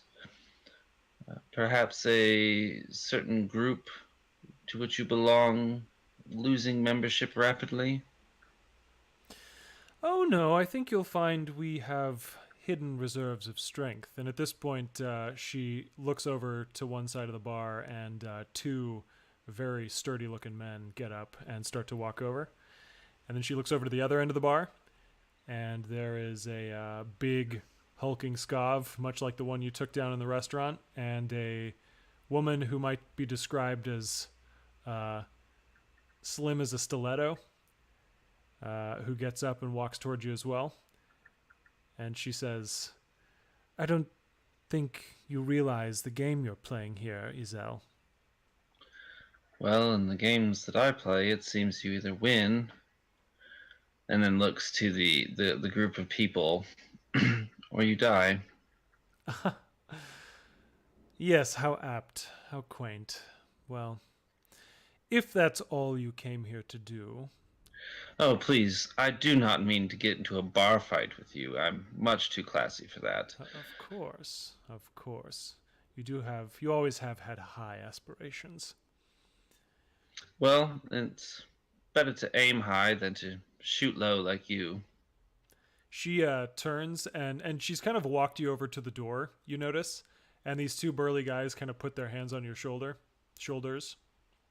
And as you're being escorted out, she says, "Oh, by the way, Izel, keep your eye on the canals. We are on the prowl." Can I make a prowl it's probably more finesse. It is finesse. Can I finesse something into like her pocket or purse? Oh boy, you sure can try. This would definitely be a desperate situation. I mean, I'm not so much worried that she's gonna catch me, but yeah, coming up against like a similar type of person who's 2 tiers higher than you, I think this is certainly absolutely. desperate limited. Okay. Can I assist? Oh, What did you try to do? The tag with Umbra on it. Aha, okay. Yeah, she one of the woman, the stiletto of a woman, she sees you reach into your pocket, and you like are palming this thing to put it into Rosalind's pocket, but all of a sudden you feel a dagger like whisper across your palm, and the card gets swept out into the air and embeds in the wall with this dagger right through it. And the woman just looks at you with a gaze like steel.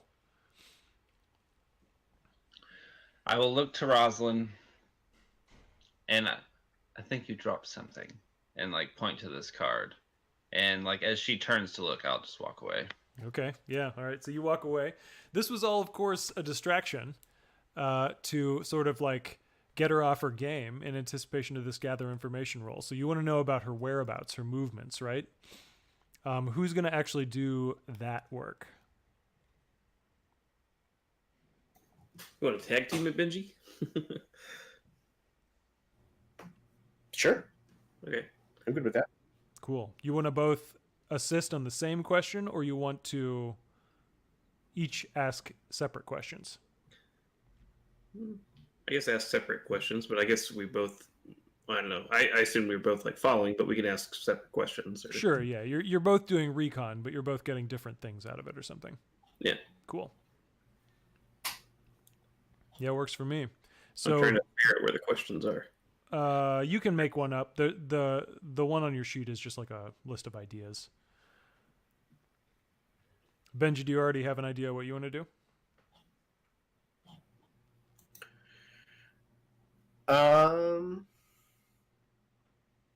Yeah.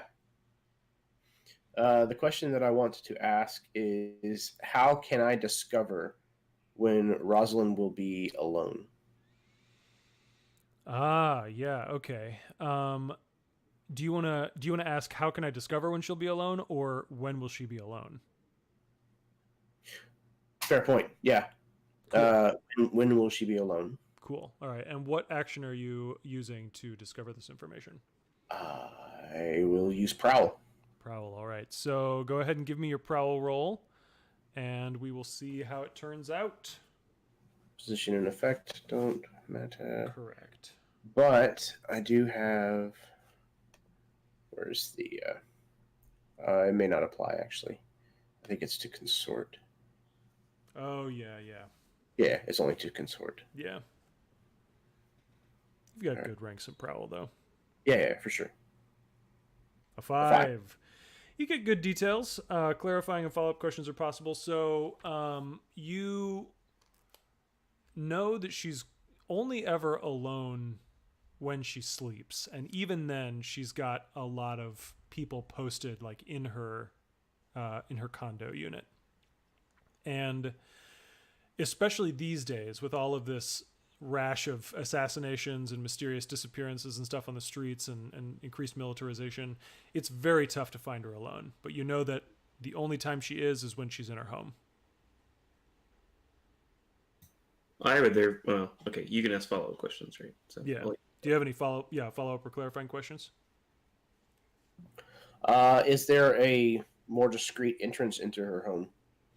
Like a balcony to her bedroom or something like that? Sure. You found out that her windows are large enough to fit through. There isn't a balcony, but her windows you could definitely like climb up and into or down and into. You also know that there is an entrance on the ground. Like there are multiple entrances on the ground floor of the building, but I mean, they would all be patrolled, so they're not necessarily the easiest ways in. They're Okay. just alternative ways in. Cool. my question would be, what can I tinker with here at the location? Like looking for traps or anything? Yeah, okay, cool. So what action are you using to figure that out? I'll prowl around. Prowl, okay. I'm going to see what the Ministry of Preservation is like, because I'm sure they've got assets she would be using. Position and effect don't matter, right? Correct, yeah. A 6. Nice, okay.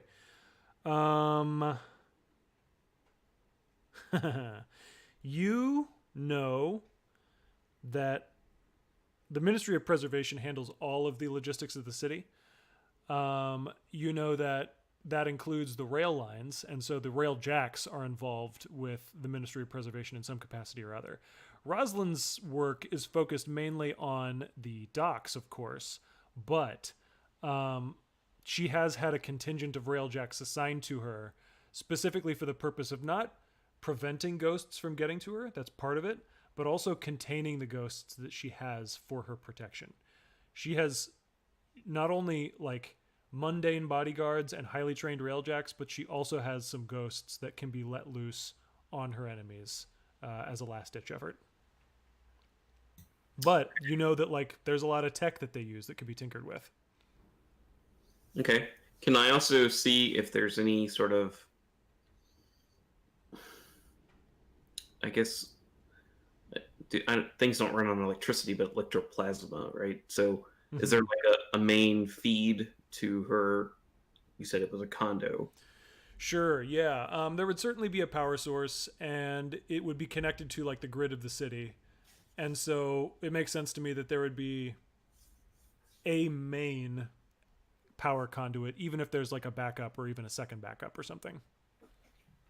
So at the very least, you could tinker with that and like cut the power for a little while. I don't know that it would be a permanent solution. Okay, cool. Cool. All right, so we've got that information gathered. Let's do an engagement roll. So we need to pick the plan and the detail, and we also need to pick the load. So this is not a canal race. And I just want to remind you that if you do a heavy load, it's going to be harder for you to sneak around, and it's also going to be way more conspicuous. So you wouldn't be able to do like undercover stuff if you do a heavy load.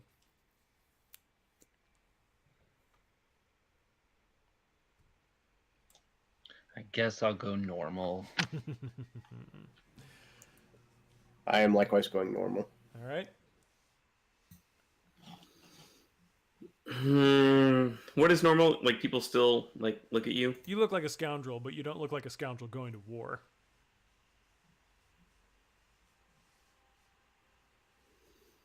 In light, I look like what? Light, you're kind of undercover, incognito. Now, like, if you go in heavy, but you happen to have an item like a disguise kit or something, then sure, you could cover it up somehow, but you would still look like a big hulking thing and would have a hard time sneaking around. I'll just go in normal. Okay. With our thief rigging and my mule, I've still never gotten all the way up to what I can carry. Yeah, you can carry a whole bunch of stuff. Okay, so we know the load. What kind of plan are we going in here? What are we thinking? Those 6 options. I think stealth, like an entry point, like Stealth makes sense to me. All right, so the entry point then would be where in the building are you going to try and get in here? her bedroom window. Okay, sure, yeah. We figured that out earlier. That makes sense to me. Alrighty then, let's do some engagement. So, 1 die for sheer luck. Whew, this is the last one. I'm going to try and kill all of you. Okay. Is this operation particularly bold or daring? Yep. Take 1 die for that. Is this operation overly complex or contingent on many factors? There will be a lot of obstacles in your way, but I don't know that that makes it complex. Okay, I'm sorry. You said take 1 die for that, so we're up to 2 now? Yes. Okay. I'll say add and subtract from now on. I don't think this is necessarily complex or contingent on many factors, so you don't have to subtract a die. Does the plan's detail expose a vulnerability of the target or hit them where they're weakest? It does. Add 1 die. Is the target strongest against this approach, or do they have particular defenses or special preparations? They certainly do. Remove 1 die. Subtract 1 die. Can any of your friends or contacts provide aid or insight for this operation? Has Dormone been in her condo? Darmo, yeah. I was thinking Freud might be able to help too. Bring in everyone. Where does Adelaide get her drugs? Everyone takes drugs. I mean, Adelaide gets her drugs gets their drugs from Stasia. Rosalind. Well, I meant Rosalind. Probably gets hers from like taking stuff off of confiscated goods by the ministry. Okay, so Stasia can't help me. Yeah.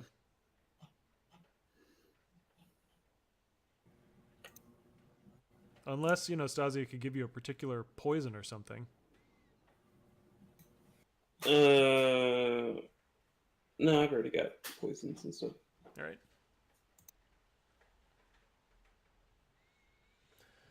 All right, so no friends or contacts then. Are any enemies or rivals interfering in the operation? One of your enemies is the target. So, yeah, for sure. I think... All right, so any other elements you want to consider? Tier, definitely a higher tier. You would lose a die for that. Location, we already kind of covered that. So let's review. 1 die for sheer luck. Add 1 for boulder daring. Don't take 1 away, so we're at 2. Plan's detail does expose a vulnerability, but yeah. So I think you're at 0 dice. How exciting. A 3. Okie dokie. You start off in a desperate position. Okay. So, you all decide that you are going to do this thing. The alchemy of the city has changed quite a bit in the past several months. You have organized the dockers into a union. You fought to help them accomplish something important from their unionization. You have taken on the Bluecoats, and you've risen to the same level as the Bluecoats. You are as influential and powerful as the law enforcement of this city. That is no small task. But there are Imperial forces in the docks. They are tier 5. They are on loan to the Ministry of Preservation, and they're patrolling this entire building. Let me see here. You know that there are railjacks on the rooftops, in the hallways. You know that Rosalind has a personal retinue of guards of her own. And you know that there are ghosts somewhere as well. This is all putting you in a desperate position. What I want to know is who is where and what are you planning to do right here at the beginning? Clink wants to take out the people on the roof. Okay. I want to point out, too, that you've got your cohorts that you can use. You can use them to, like, bolster group actions. Thugs and rooks. So social stuff and fighting stuff. But you're on the roof, and I feel like you probably want to get down through the window, or are you planning on, like, being a lookout up there? What's the story? Oh, I want to go through the window, yeah. Okay. Iselle, are you planning on doing the same?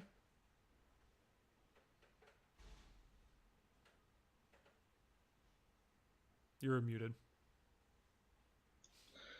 I'm hoping to go through the window as well using my infiltrator ability, where I'm not affected by quality or tier to bypass security measures. Very nice. That is a perfect thing to invoke right now. Okay. So Clank is not able to benefit from that unless you were to lead him on a group action. I would allow that, I think. Would you like to come with me, Clank? I'd follow you anywhere, Iselle. It's Umbra. Whoops. Tuto, what are you doing here? All right. So desperate. Desperate position for sure, but That's the quality thing. and It was tier. Tutu all along. It wasn't Clink that was with Umbra. Quality and tier doesn't affect you right now, so anything that you can add for items or whatever will help you to get above a standard position right now, or a standard effect. Desperate position, standard effect currently. Would find Shadow Cloak help with this? It certainly would. And climbing gear. Climbing gear, only fine climbing gear would help, but No, you do yeah, you you're do right, have you're right. a pretty fancy magnetic line thrower. We do. We can go in straight fucking Batman and Robin style. Yeah.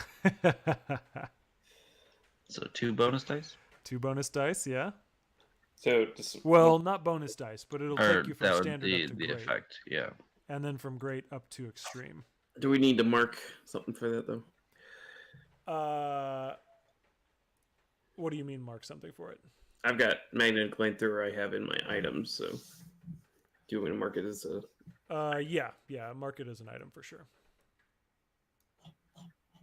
I'll also mark it as an item. All right. Let's fucking do it. God damn it, a 4 again!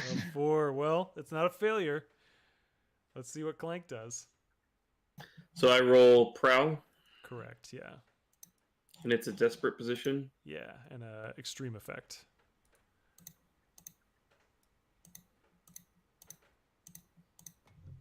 I got a 4 as well. A 4, okay, well, you do it, but there's a consequence. Let's see, so you said that you wanted to, like, go off. Are you just, like, crashing through the windows, or are you still trying to be stealthy about it? I mean, we should probably be stealthy about it. Doesn't As sound much like as we were, though. Yeah, you can't really say straight Batman and Robin style. I And think that be- just got us to the window, maybe. Batman and Robin are stealthy, though, right? Right? Truly. I mean, I'm fine with saying you do it stealthy. I want to know from you guys what your I would plan is. say yes, we are doing it stealthy. Okay. Sounds good. So you sneak down, you get into the window, you go inside, you make your way indoors, but there's a serious complication. Iselle isn't in her bedroom. We are in the wrong room. Yeah. The wrong However- house. Iselle isn't in her bedroom, but there are 2 guards who are in her bedroom. In Rosalind's bedroom. Yeah, Rosalind's bedroom. Thank you. You are going to have to do something about that. But Benji, you aren't with these guys right now. Where are you instead?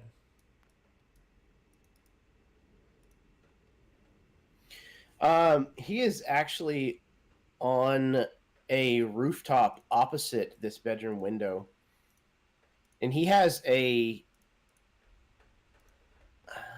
Where's the? He has a large weapon. Okay. He has a rifle Aha, okay. that he has acquired from somewhere, and I imagine it's this ridiculous hunting rifle. And he's got it kind of propped up on the kind of rail of this rooftop or whatever, and is looking through the window trying to cover these two. Okay. So you're covering, and you can see there's they get inside and they don't see anybody right away. They give you a signal like, don't see anything. And let's see. I have to give you something. So I'm going to say the severe complication is that there are people inside this room, and also you have reduced effect. So you would have gotten 3 ticks, but instead you actually would have gotten 4 ticks, but instead you only get 2.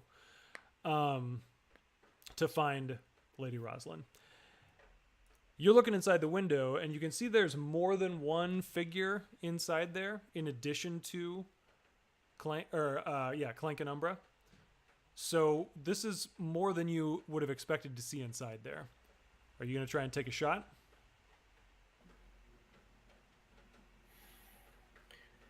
Does it look like they've seen them coming in through the windows? Yeah, it looks like there's like they're sort of rapidly approaching. Yeah. Then so like I imagine this bedroom is probably somewhat sizable. Uh-huh. So maybe there's like 2 windows that actually look into the same room, and like I see them climbing into the right hand window, and I can see one of these other figures like in a sitting chair or something, kind of just inside the left window, and he's gonna shoot this person like right through the chair. Okay, very good, very good. So what action are you choosing for this then? I don't know what guns usually fall under. Usually it's like hunt, but I could maybe see something else. It would just affect your position and effect. Okay. I think maybe prowl. Prowl, Since okay. I'm attacking from being unseen. Mm-hmm. Oh, wait, So- I actually have something for that. It's kind of an ambush. Yeah, exactly. Ambush. That's exactly what I have. It's from the Lurk playbook. When you attack from hiding or spring a trap, I get +1 die to the roll. Very nice. Okay, yeah. So you'll get an additional die. I think because this is prowl instead of hunt, the effect would be, because of the tier, the effect would be limited. And I think because you're prowling, it would be no effect. So you're going to have to push yourself or get assistance or something to be able to have any effect at all. Okay. And the position is desperate, right? Yeah. And I'll say also, this is a gun. It's probably going to be loud. Like, people are going to hear a gunshot. Yeah, for sure. That's why I'm outside of the building. Cool. Yeah, good plan. Good plan. All right. So, do you want to do anything to actually have an effect on this?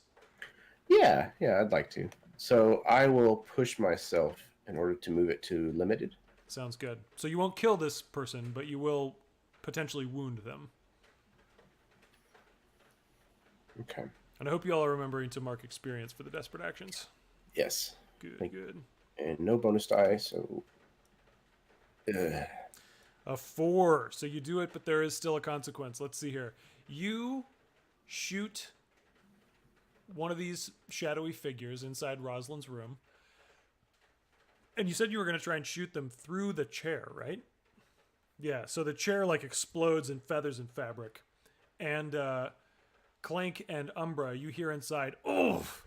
And one of the figures who's approaching you kind of lurches off to one side but doesn't quite fall down. I think, though, oh man, what is this? I think the complication is that you were spotted immediately. There are guards, like even up on the roof where Clank and Umbra came in, they had to time it so that they were avoiding guard patrols. And up on the roof, there's a guard who like looks at you and blows a whistle, and you are spotted at this point. Are you comfortable with that consequence?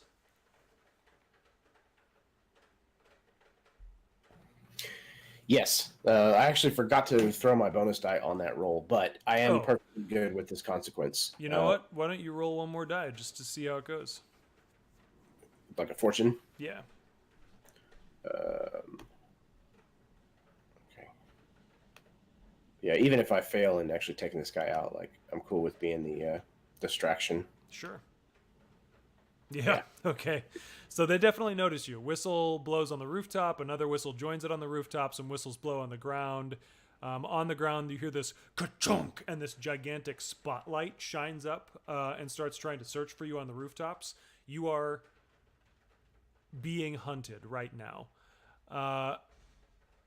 So the way cohorts work, just so you guys know, you can either send them out to achieve a goal, in which case you roll their quality, which is equal to your tier, to see how it goes, or you can oversee the maneuver by leading a group action. And if you direct the cohort with orders, then you roll command. If you participate, then you roll whatever the appropriate action is. So the cohorts can be with you right now, or they could be elsewhere, and you can just describe an action that they take on your behalf. But do we have any immediate reactions to what's going on inside the room? Clank and Ezel? You hear glass shatter, you hear a chair explode, you hear this grunt, and then these two figures are coming at you, and you can see the glint of steel in their hands. But you can't tell if it's like a blade or a gun. Clank puts his hand up. You put your hand up? Mm-hmm. Okay. Reach out towards them. And you're going to do your lightning glove, your stun glove? I am. I love it. Okay, so this is a tier 5 stun glove, right? My new one is. Yeah. So you are at actually equal Oh, footing. no, it's only a tier 4. Sorry. Oh, tier 4. Okay. Well, you know, that means that you don't have no effect. You just have a limited effect. So the guards, it turns out, that are in this room are wearing insulated clothing. So a stun glove doesn't affect them as much as it would somebody else. But you are in a desperate position. You do have a really fine stun glove. And what is it like now that you've made this upgrade? How is it better than it used to be?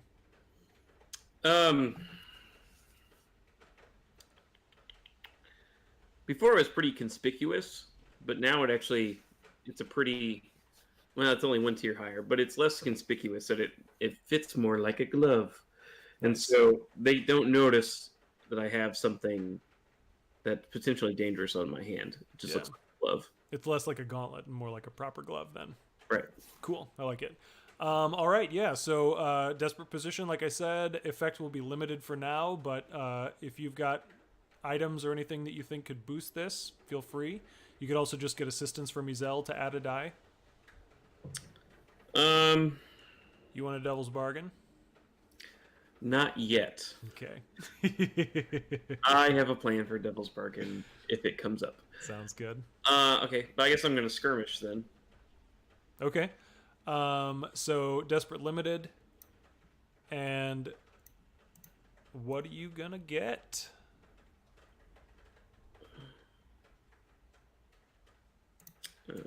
Where is it? Oh, I was thinking, so sorry. No problem. I got a 5. A 5. Very nice. Okay, so you do it, but there is going to be a consequence.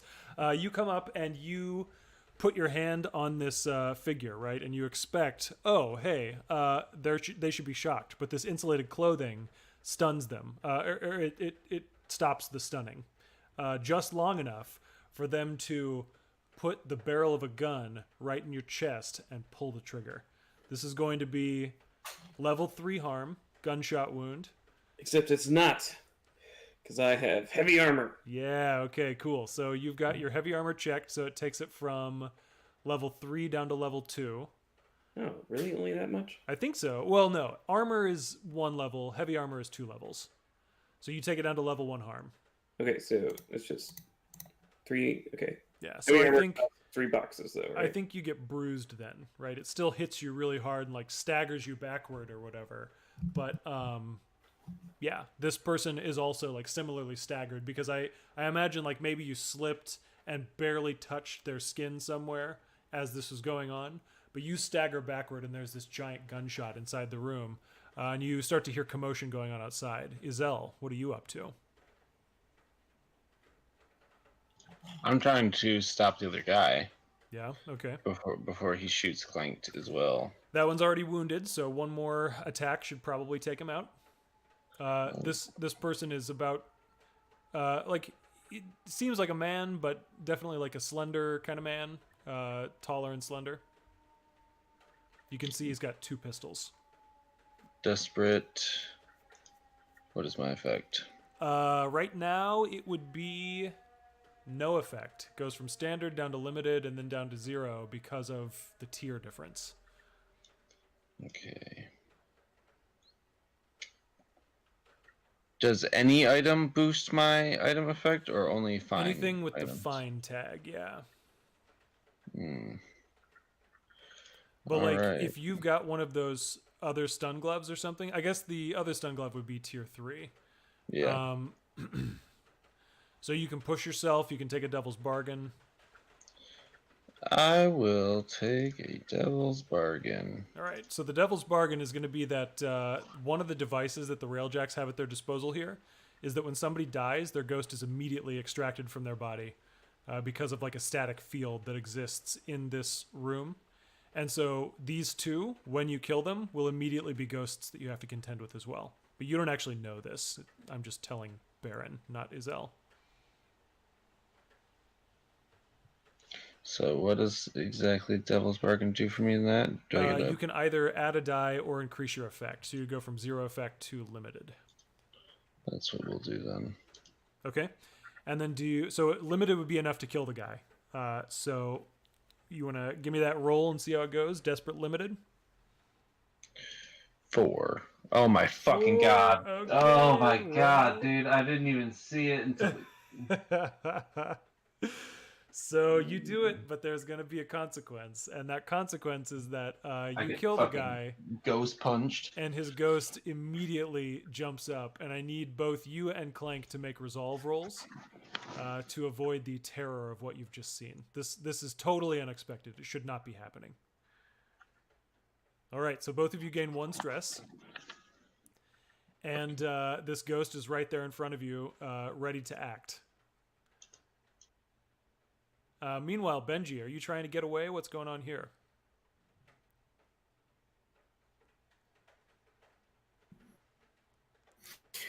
Yeah, so as soon as he shot the rifle, and the commotion kind of started, he turns and starts to run.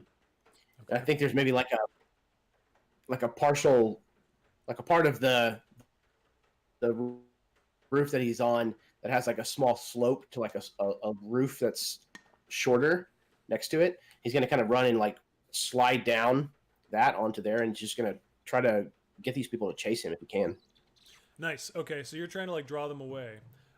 We can roll an action for that, but I'm kind of interested in doing something that's like a flashback while you're running. We just say that the running happens, and we do a flashback that explains like, you know, you had a hunch about where Rosalind might be if she wasn't in the bedroom, and this is you flashing back to like learning that hunch. Okay. Yeah.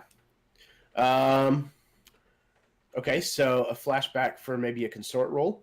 Yeah, I think so. And I think this is sort of in your element, but it is definitely risky. So I'm going to say it's a 2 stress flashback.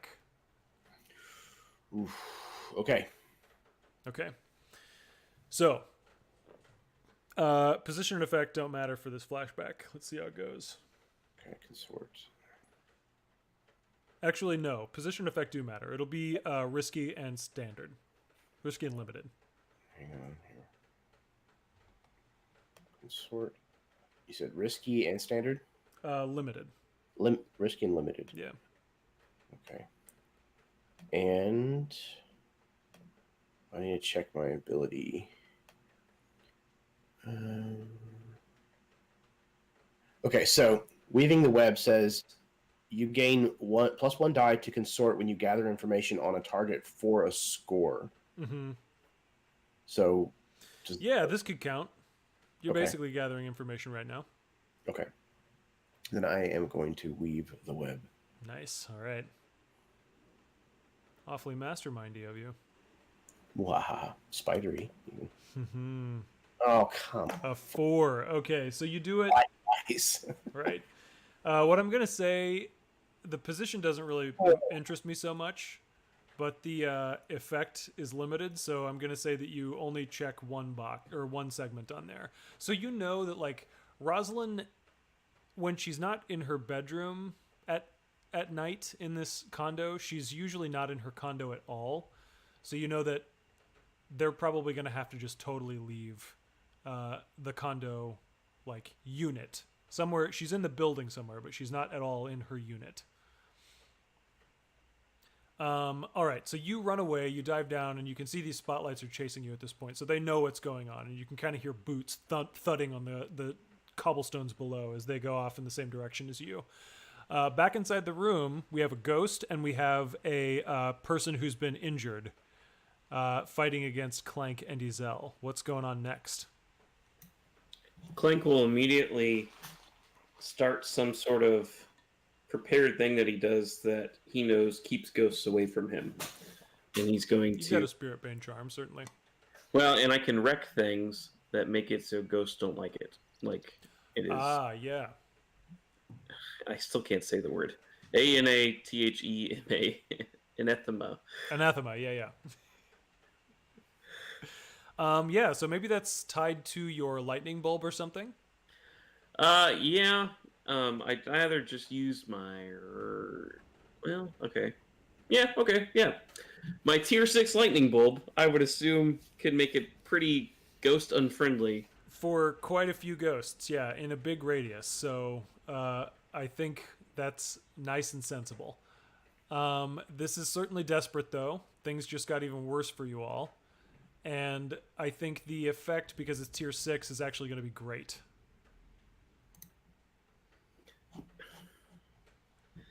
Okay, okay, yeah. So desperate, great. And it's desperate, so I get a bonus die. You know what? Let's push myself for another bonus die. Jeez, okay. How many dice are you rolling right now? A lot. Should be 6. Oh my god. I A could- critical! Oh my god. So it's even above great effect. It's extreme effect. So I think what happens whenever you set off this lightning bulb, it clears the entire building of ghosts. But I want to hear all the details from you. It's also going to take out obviously the ghost that's in the room with you because it damages ghosts, but also the person who's in the room with you because they're totally going to be blindsided by this. So when Clink throws it, he knows he's got to throw that some distance away from him. Uh-huh.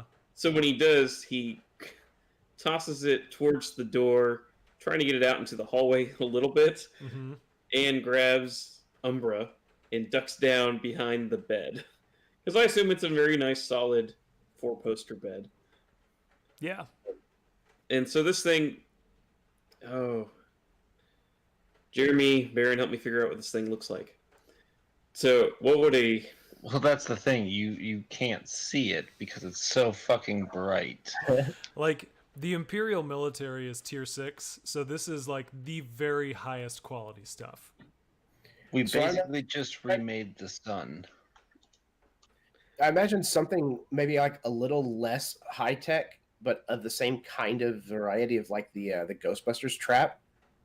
So it like slides out on the floor and it like opens like a flower almost, and then it's just like this sun bright like. It has like this So- like noise and like So, like, radiates out. I like how you went with that. So they're things that they shoot in Ghostbusters. They're line things that they shoot at it. Those things pop out of it too and like attack ghosts. Oh, like the lightning bolt things. yeah. Yeah, I love it. Okay. Yeah, so like arcs of lightning erupt all over the room, and they actually kind of stun the woman that was fighting Clank as well. And so she like falls to the ground and her insulated outfit is smoking because it just wasn't insulated enough. The ghost that's in the room just immediately explodes in an electroplasmic burst.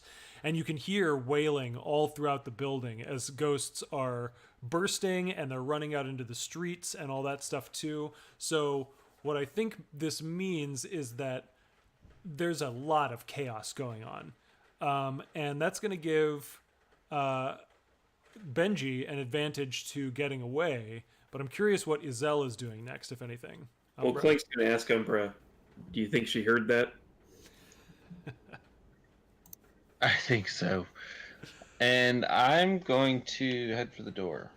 All right, cool. So you head for the door.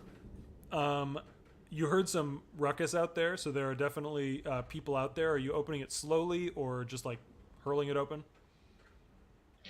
I almost picture like "Jumpstart My Heart" by Motley Crue starts playing, and we're just running now. Yeah. Okay. Cool. So then, Clank, is there anything you did to like maybe during a flashback to time this to be a time when like the lights go out or something? Yeah, the lights go out. Okay. Cool. So I'm gonna say this is a 2-stress flashback for you as well. And give me a tinker roll. This can just be a fortune roll, though. I don't really need to do position or effect. Well, I just... Oh, God. Okay. So you've got like. So the lights are still on. Yeah. So the lights. It's more of a brownout situation. Clink's like, don't worry. 1, 2, 3. And then the lights like cut to half intensity. But then Motley Crue comes on and the door bursts open and you both run out. Maybe like a group roll to overcome the people in the hallway. I'm fine with that. Who wants to lead that one? I'll lead it. I'm still doing pretty good. Okay. What action are you using? Skirmish. All right, cool. So both of you give me skirmish rolls. Desperate. Desperate, yeah. And I think standard effect because the lights have changed and thrown some people off. Actually, no, limited effect. Okay. Do either of you have like fine weapons or something that you can bring to bear here? I have fine lockpicks. I can use my stun glove again because I have a battery pack that lets me use it. Yeah, okay. Then let's say standard instead of limited.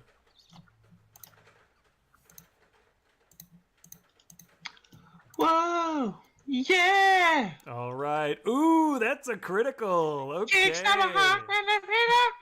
So I'm going to say that this not only takes out all the guards that are in the hallway, there are 3 guards out there that you take down, but it also is going to fill a segment on the clock to find Rosalind because you've just like swept through here so quickly. Is there any like highlighted moment when you take one of these guards down? We've seen the stun glove in action, but have we seen Izel kill anybody yet? So I'm breaking out the unusual weapon again, and this time it is piano wire. Oh, cool.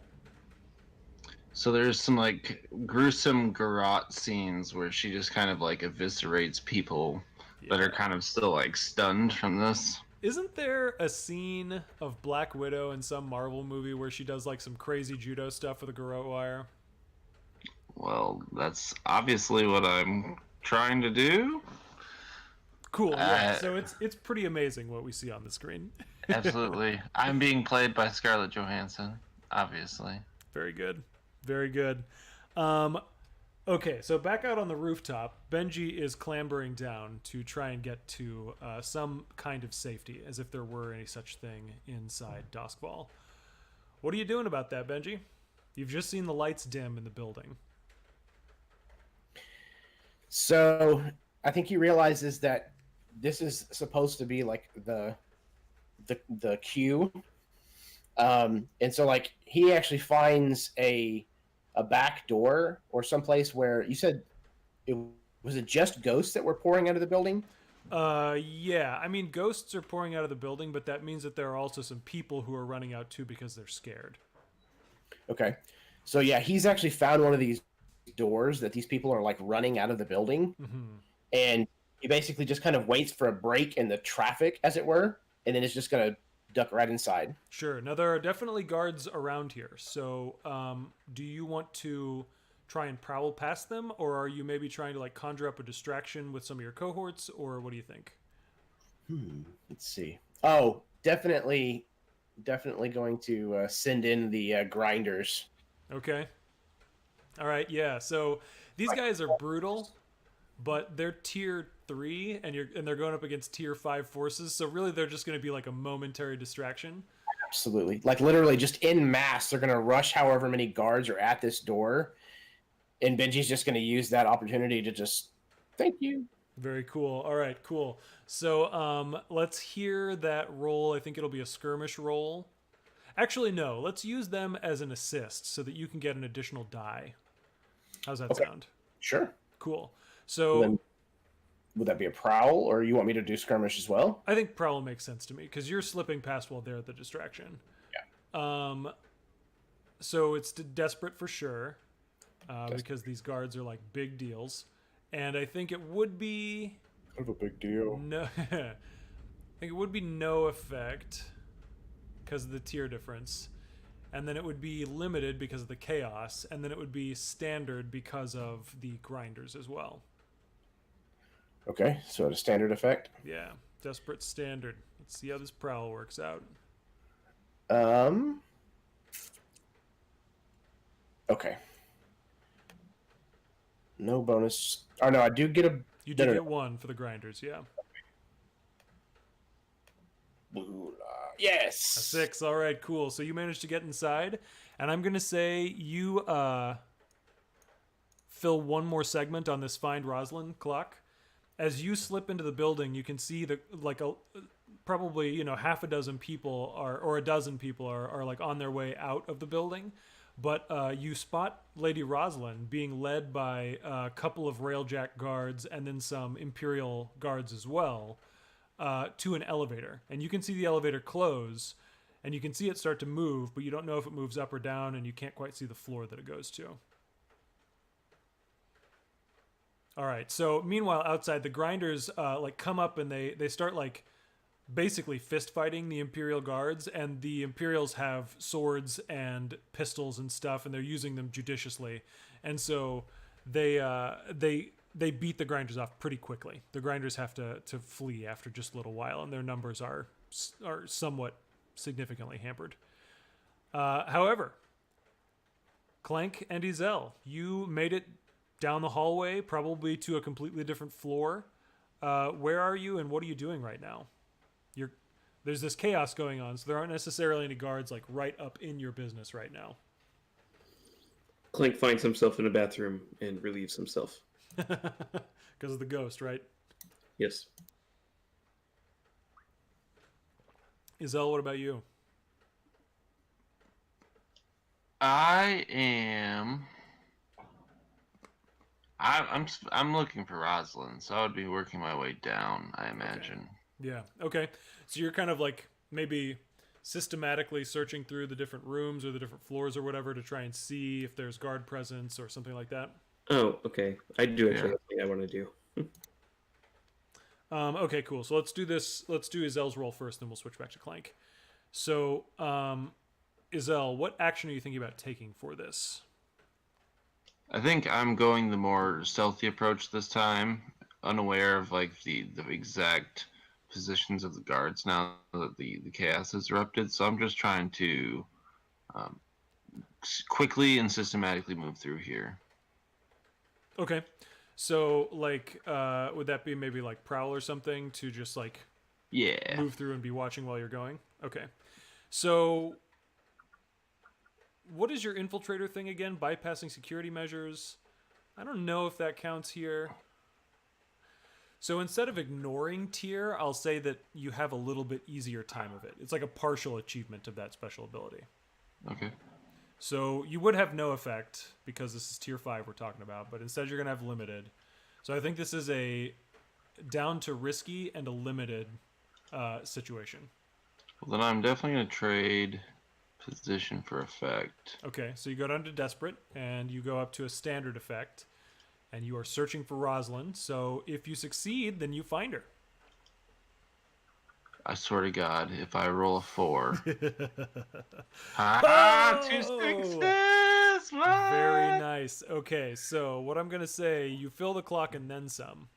With increased effect, I think not only do you I find get a Rosalind, free punch in the face. yeah, basically, you're gonna be able to get the drop on Rosalind and get a big like a boost to your effect next time. I think we'll just delay the increased effect. So Clank, what did you want to do? It's moot now. I was going to take out the elevator. Oh, gotcha. Well, you know what? That's fine. Maybe Izel spots Rosalind in the elevator, and Clank needs to shut it down. Okay, then I will use my fine tinkering tools to shut down the elevator. Okay, cool. So, And the goal is to make it open on the floor right in front of us. yeah, you're not necessarily shutting down. You're sending it to this floor. Cool. All right. So, tinker for sure, risky for sure, and I think you know technology really well. So I'm willing to say that this is limited instead of no effect. And it's fine. I have fine tinkering tools. Yes, so standard. So risky standard right now. Look at you, cool as a cucumber here at the end of the world. Me? I want to trade position for effect. Okay, desperate up to great. Okay. And I get my bonus die. Hey, another critical. So great effect plus increased effect goes up to extreme. So here's what I'm going to say. Izel spotting Rosalind so easily, increased effect by 1. Your critical with a great is going to increase it by 2 more. So you're automatically going to be not 0 effect. You're going to go limited, standard. So your attack action against Rosalind is going to have a great effect off the bat. Mine or Izel's? Whoever's. This is the situation that the two of you have created. I think we attack at the same time, Baron. Combo attack? Yeah. I'm about it. So, okay, the elevator is moving up, and that's how you kind of spot her. You see her move up past you, and then the elevator jerks to a stop all of a sudden, and it starts to come back down. And by the time it reaches your floor, I imagine it's like not a hallway and not a lobby, but somewhere kind of between the two. If this is like a Flatiron style building, this is a place where it's like, oh, well, the elevator is probably in that Flatiron portion. And so you've got this little vestibule that goes into this long hallway, and then there are apartments on either side. And so the door opens, and 2 rail jacks immediately stick out these electroplasmic. Oh no, the Marines, the Imperial Marines. They have these like crackling rifles. You've never seen anything like it. But they come out and they are like bedecked in this heavy plate armor. They have full helmets. It's all painted this jet black, and they've got weapons and gear all over them. So, what do you do about this? I want to shoot my electroplasmic firework cannon. That's tier 5. Yep. But I don't want to steal your kill, Baron. Well, group action. Okay. Yeah, we'll see how it goes. I'll absolutely assist Okay. in the Cool. group action. Is that a rec roll? It is going to be a rec roll. Perhaps I'm not gonna assist. Let's you want to call it a skirmish. Well, skirmish isn't really. Go ahead and wreck them. I'll clean up. Okay. Cool. I shall wreck them. Do but you, okay. Umbra, do you want to assist by gaining 1 stress and giving him a die? Would that count as my action? No. Then yes. I don't know how we might be able to explain it, but I also do have foresight. What does that mean? 2 times per score, I can assist a teammate without paying stress, and I have to tell how I prepared for this. Yeah, I mean, as far as I'm concerned, you can prepare for something that you're not there to witness. Clank and Benji practiced aiming. Benji put an apple on his head, and Clank. Only 1 person can assist, though, so it was either be you or Izel.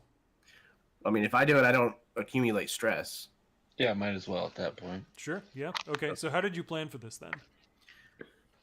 So, let's see. I'm planning. Who are you aiming the shot at? Ezo, or not Ezo, Ross. He turns around. Fucking plot Did you twist. see something? Baron, mute up. So let's see. How did I prepare to help Clank shoot her? Okay, so the table that's kind of in this little foyer, Mm-hmm. it's got this potted plant on it or whatever. Benji knows people, and he actually had this table replaced yesterday with this massive steel monstrosity. So they're able to, if they want, knock it over and not have to worry about like the first volley of fire from these Marines. Very cool. Yeah. All right. I love that. So Clank like kicks the table over and then hunkers down behind it. I also like you have the cloak and dagger special ability with the disguise thing, and so I don't know that this is like it's not like you tossed the disguise off in this moment, but I totally think you were disguised and like snuck into this building to find this. Yeah. I think I'm maybe even wearing like a railjack like get up of some kind. Yeah. Very cool. Very cool. Oh man. Are you in a railjack getup right now? Yeah, I think that's the disguise that I'm in. Okay, perfect. I love it. All right, so that's how you helped Clank. And now, Clank, let's see this destruction that you're about to wreak. Okay. So, first action, we are already at great effect, And we're desperate, right? which means that you're guaranteed to tick 3 boxes if you roll a 4 or a 5. Okay. So I get a bonus die for it's desperate, and I am a daredevil. Yes. I get a bonus die for Jeremy helping. correct? Yes. I'm also going to make a devil's bargain because, as we have established with electroplasmic fireworks, and this is it hasn't been with my smaller cannon, but this one's 2 tiers higher. Uh-huh. So I think there has to be a devil's bargain when you shoot off electroplasmic fireworks of this caliber. Especially indoors. What are we teaching the children? Okay, so if there are any children who listen to this show, you should talk to your parents about the themes that we explore because they're not appropriate for you. You're teaching Don't- nothing. Don't kill prostitutes. Nothing I left. will remind you of that one. But also, welcome back to Doskvol. So wreck, desperate position, extreme effect, I think, right? With the devil's bargain. And the devil's bargain will absolutely be that whatever happens, this building is going to like immediately kindle into an inferno. But Benji can get it to the dock. Mm-hmm. Oh, just 1/6. Just the 1/6 on 7 dice. Just the 1/6. Okay, well, but you do it. So that's going to be 4 segments of this 6-segment clock filled. So I think what happens is that Do you have the clocks hidden? I can't see them. they're on the main page. No, they're not. They're over all of the pictures of the people at the top. I can see the banners, but not the clocks. You find Rosalind and you kill Rosalind. You can't see those clocks. I can't see the clocks, but I can see the banners. I can see the clock. Weird. You can see the clocks? No, never mind. I can't see them. Anyway, one of them is filled. You found Rosalind, and the other one is 4 out of 6 right now. But so I think what happens is that this shot that goes off kills both of the Marines and both of the Railjacks, but it doesn't quite kill Rosalind. So show us how that happens.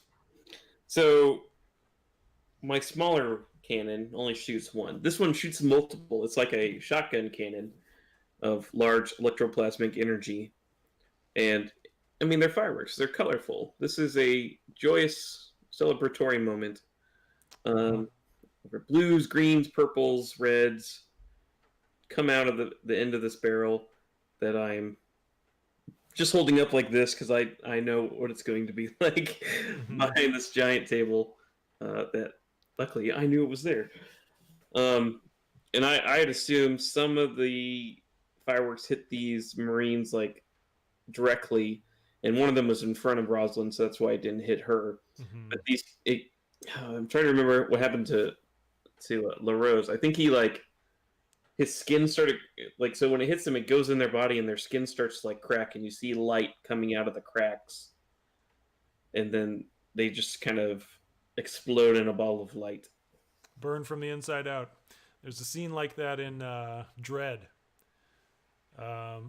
Yeah. So something like that. And I think, it's poetic. You've kicked over this steel table and you're hiding behind it as this conflagration ignites all around you. And the Imperial Marines are their own steel barrier for Rosalind. But it's not adequate because she still gets like quite a lot of singeing on her outfit. And the railjacks behind are also like, they catch fire. They don't burn from the inside out, but they at least catch fire, and they're like trying to pat themselves out, and it makes it easy to make quick work of them afterward. Umbra. The building is burning all around you. There's this blast of heat. Immediately, all of the water, all the moisture goes out of the air. You find it staggering to even stand right here. And in fact, why don't you both make prowess resistance rolls for me?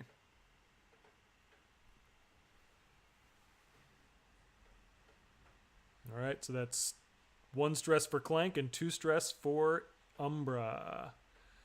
So you managed to overcome the blast of heat in this situation. And downstairs, Benji, even you can feel the heat wave from the explosion that you hear.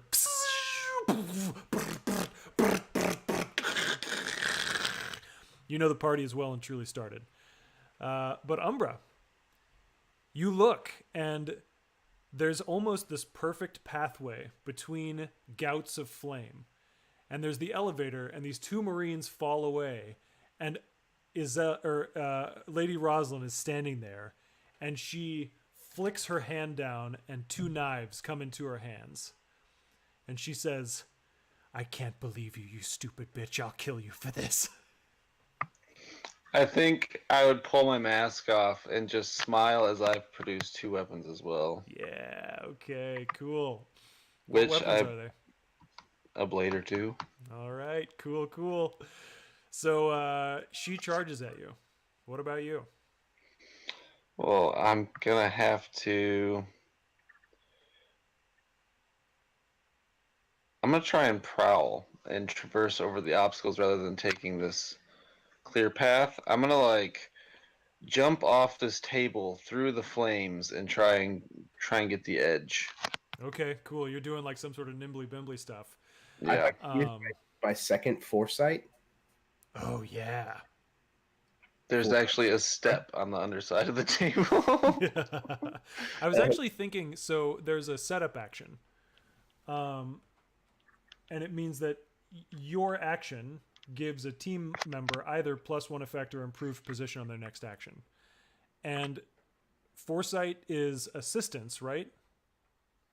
But you know what? We're here in the end game, and we've never used setup before. So I'm kind of curious, Benji, what did you do to set up Umbra for success here? There's a panel in this table that on the underside is mirrored. It's like polished to a shine. And so Umbra, if you want, you can like, as you run by, like hit this button and cause that to like flip. And it basically reflects like all of the firelight, like straight back at Rosalind. I'll take it. Cool. All right. So we are at currently desperate position for sure. It would be no effect, but she's had her bodyguards sort of stripped away from her, so that's going to be limited effect. And then this setup can give you either +1 effect or improved position. So would you rather go to standard effect or risky position? Let's push it to standard. Standard, okay. So you are at desperate standard right now. You're charging your nemesis. I might as well push myself. Too. Sure, yeah, why not? Do you want an additional die, or do you want to go to great? Let's go to great. Okay. Desperate great, the final showdown. You're prowling around to try and get the upper hand on Rosalind, and as she's running at you, she's screaming, "You always were trying to one-up me, you up-jumped brat." Let the dice fall where they may. 6. Okay, with a great effect. Tell me how you kill her. Well, the fire engulfs Pride Rock as. I'm sorry, that's wrong. The fire So- engulfs Notre Dame Cathedral as Frollo. Oh wait, Shit. still. So she charges, and it's actually the reflection that she's charging it. She perceives that to be me, but I'm actually like flipping over her. And as I land and she kind of turns around, I am like right in her face, my blade wedged between her ribs. There just was never any good in you. And I'll remove the blade. Wait a second. Retcon really quick. There was never any good in you. Change that to, this is the only good thing that's ever been in you. Okay, that's better. That's even better. I love it. Okay, cool. So she stands there, sort of unbelieving and also still with such rage in her eyes. And the walls are starting to sort of cave around you at this point, and the floor even beneath you. Like Clank, you have to step backward because this giant metal table actually like bends the floor and threatens to break it, right? And then Iselle Umbra delivers this line, and Rosalind just kind of staggers backward, and then she falls through the floor. Benji, you're downstairs, and you can see it's like a 20-foot ceiling at this point, and you can see this fireball that was once Lady Rosalind tumble and plummet down to the ground and just. But also, the fire is definitely like pouring down into this part of the building too. It's time to get out of here. Yeah, I think following her is the metal table. Splat. Yeah, for sure. You're like, oh, it was handy after all. Benji kind of looks up through the hole, trying to see if he can spot either of the other two. Are you guys up there? Hey, Umbra! Yeah, I have, I think, one item that I can do left, and I can check one box of climbing gear. Does that help me down? Well, no. You've got your magnetic line thrower, though. Didn't we use this, or can I use it again? You did, but you also have that battery pack, so I'm willing to say that it counts. Okay. Even though I used that already, too. Oh, you did? To recharge my stun glove. Yeah, Clank, I don't know what to tell you, buddy. You might be out of luck.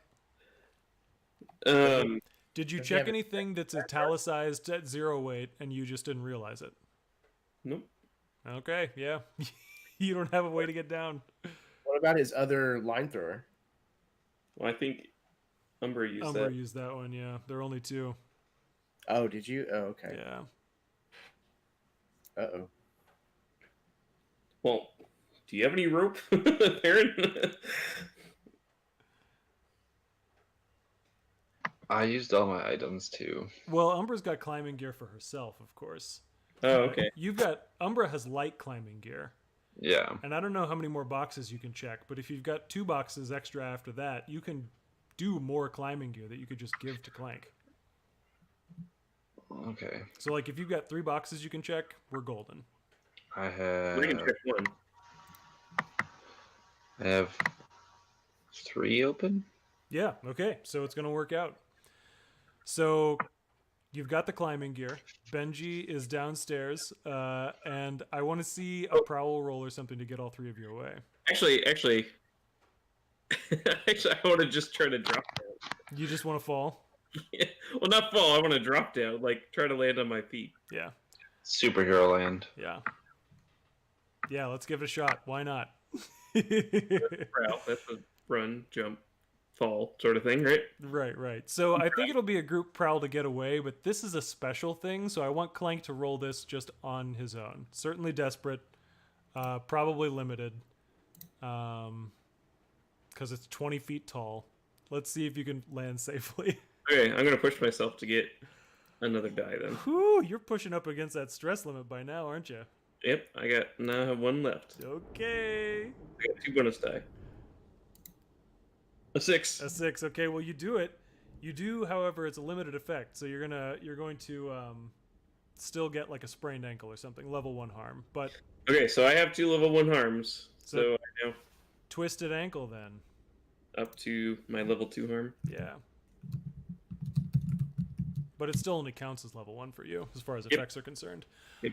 Okay, so let's do a group action to get out of here. I imagine Umbra just rappels down next to you or something. I have 2 ropes down. Clank, you could this whole time. When we tell the story to Stasia, tell her how I landed. All right. Clank, you rolled your ankle. So who's leading the group to get out of here, prowl wise? I'm willing to do that. All right. Benji, you haven't had very much limelight. How about you get us out of here? Is the eek nearby? We gotta end on the eek. Of course. Yeah. It's gotta be, right? This is the docks. Come on. Hell yeah. And that's Benji's already like run out the door after he saw the splat, and he's already like climbing into the eek, firing it up, Yeah. getting to lead the prowl out of here. Sure. Okay. So you jump in, fire up the engines. You can hear the sirens and the engines of the fire brigade streaming toward the building. You can hear panic rising in the streets. You can hear Imperial Marines like firing guns in the distance. But the eek is up and running, and let's do that prowl to get out of here. Clank and Umbra both like slam into the back seats. Give us this roll. Group prowl, yeah, to get away unnoticed. No position or effect. We're talking desperate and great because this is the final roll. All right. Desperate. We all roll? Yep, everybody. I have rolled so many 4s this game. You have. It's unreal. I'm gonna push myself for an extra die. Okay. Oh, well, that's another stress for you. For me? No, for Benji. Oh, okay. Okay.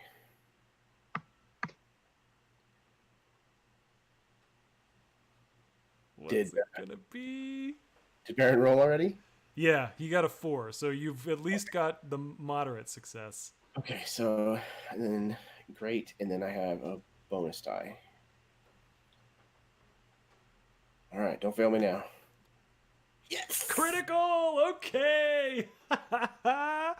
So the Raging Inferno covers up the sound of the Eek's engine as it blasts off into the canals and then out into the bay proper. And we sort of pan up on the entire docks, and we can see the conflagration a couple blocks in. And we can see where the Ministry of Preservation like staff housing or whatever is just totally up in flames, and we can see dire goats pulling wagons full of water toward there.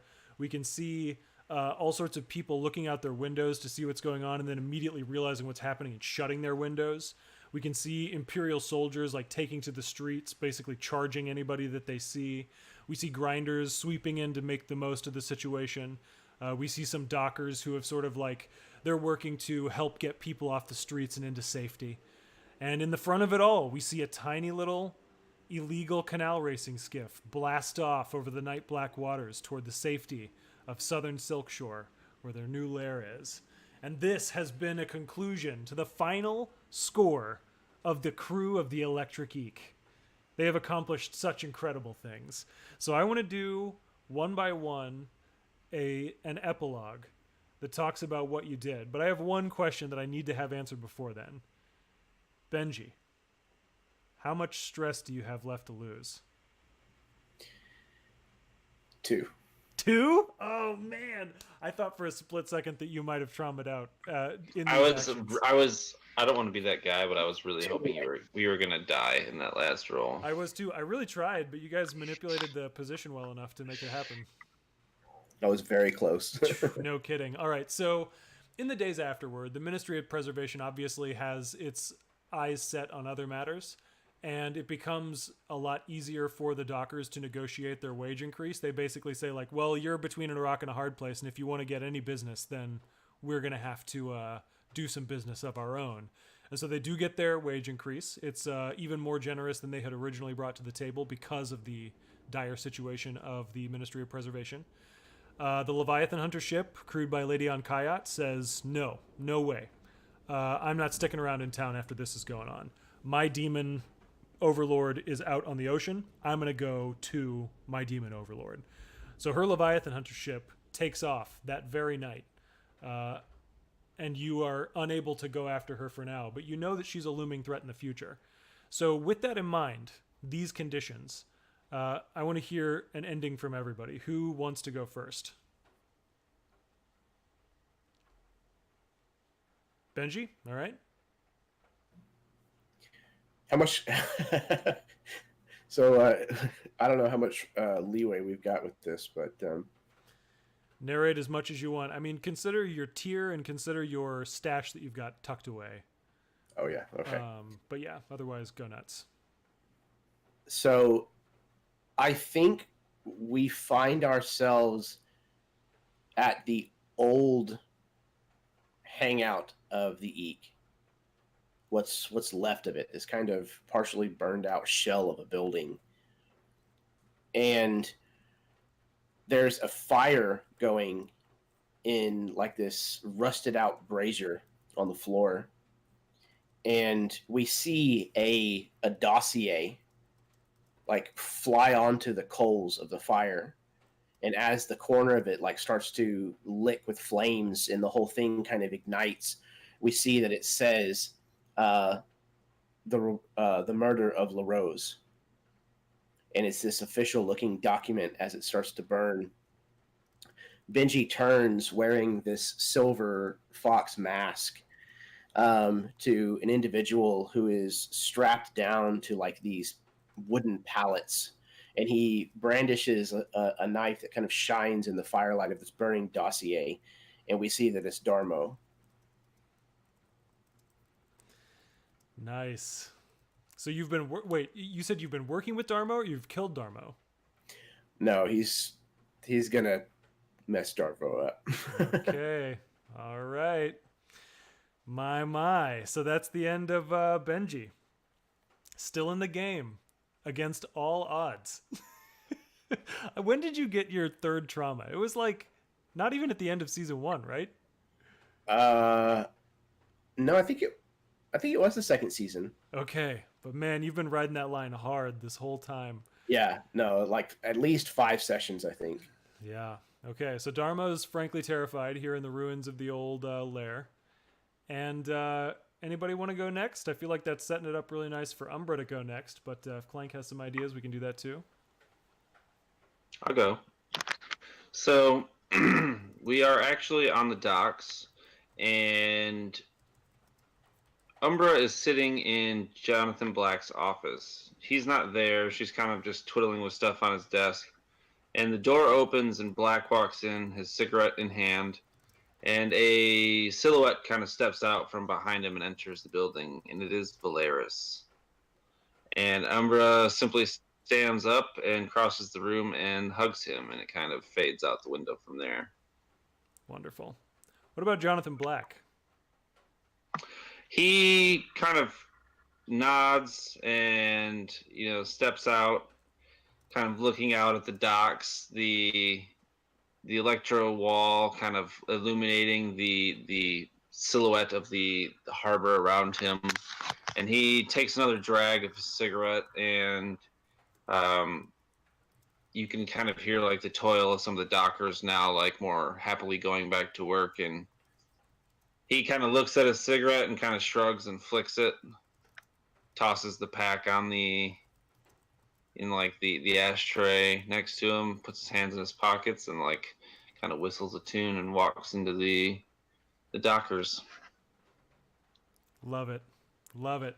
And last but not least, Clank, our stalwart champion, our sturdy mechanic. Well, Clank has really taken a lot of lessons from Benjamin, and he feels he's good enough now to strike out on his own with his own canal racer. And so you see a large silhouette of a man on a boat that looks similar, but if you get up closer, you can see that it's not the Electric Geek.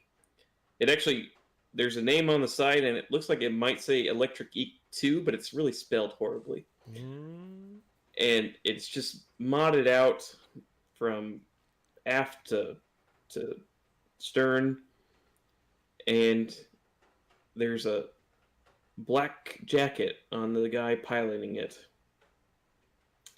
And just as he's driving along the canals, you hear him yell out, "My name is Benjamin!" And as this primal yop echoes into the night, we move up over the canals and over the rooftops of Doskvol, and we can see the charred remains of the Ministry of Preservation's staff housing. And we can see dockers moving to and from the docks as they always do. But we set our sights outward, and we go over the waters of the bay and through the crackling lightning wall and out onto the void sea. We race over vast stretches of black water with blasphemous stars twinkling below. And eventually, we catch up to a lone Leviathan hunter ship, captained by a tall, bald woman in naval accoutrement. And she is surrounded by fresh sacrifices of her sailors. And we can see around her, at a huge distance, but growing closer, this gigantic glowing ring. It starts thin, about a league off, and it grows, and it grows, and it grows, as a Leviathan draws closer to the surface. And so our tale draws to a close, for now and always. From the edge of our seats and the bottom of our hearts, we thank you for joining us in this frenetic race of labor against capital, of crime against punishment. The crew of the Eek shall race no more, but the city of Doskvol never sleeps in this endless night. So keep your eye on the canals. You never know who's on the prowl.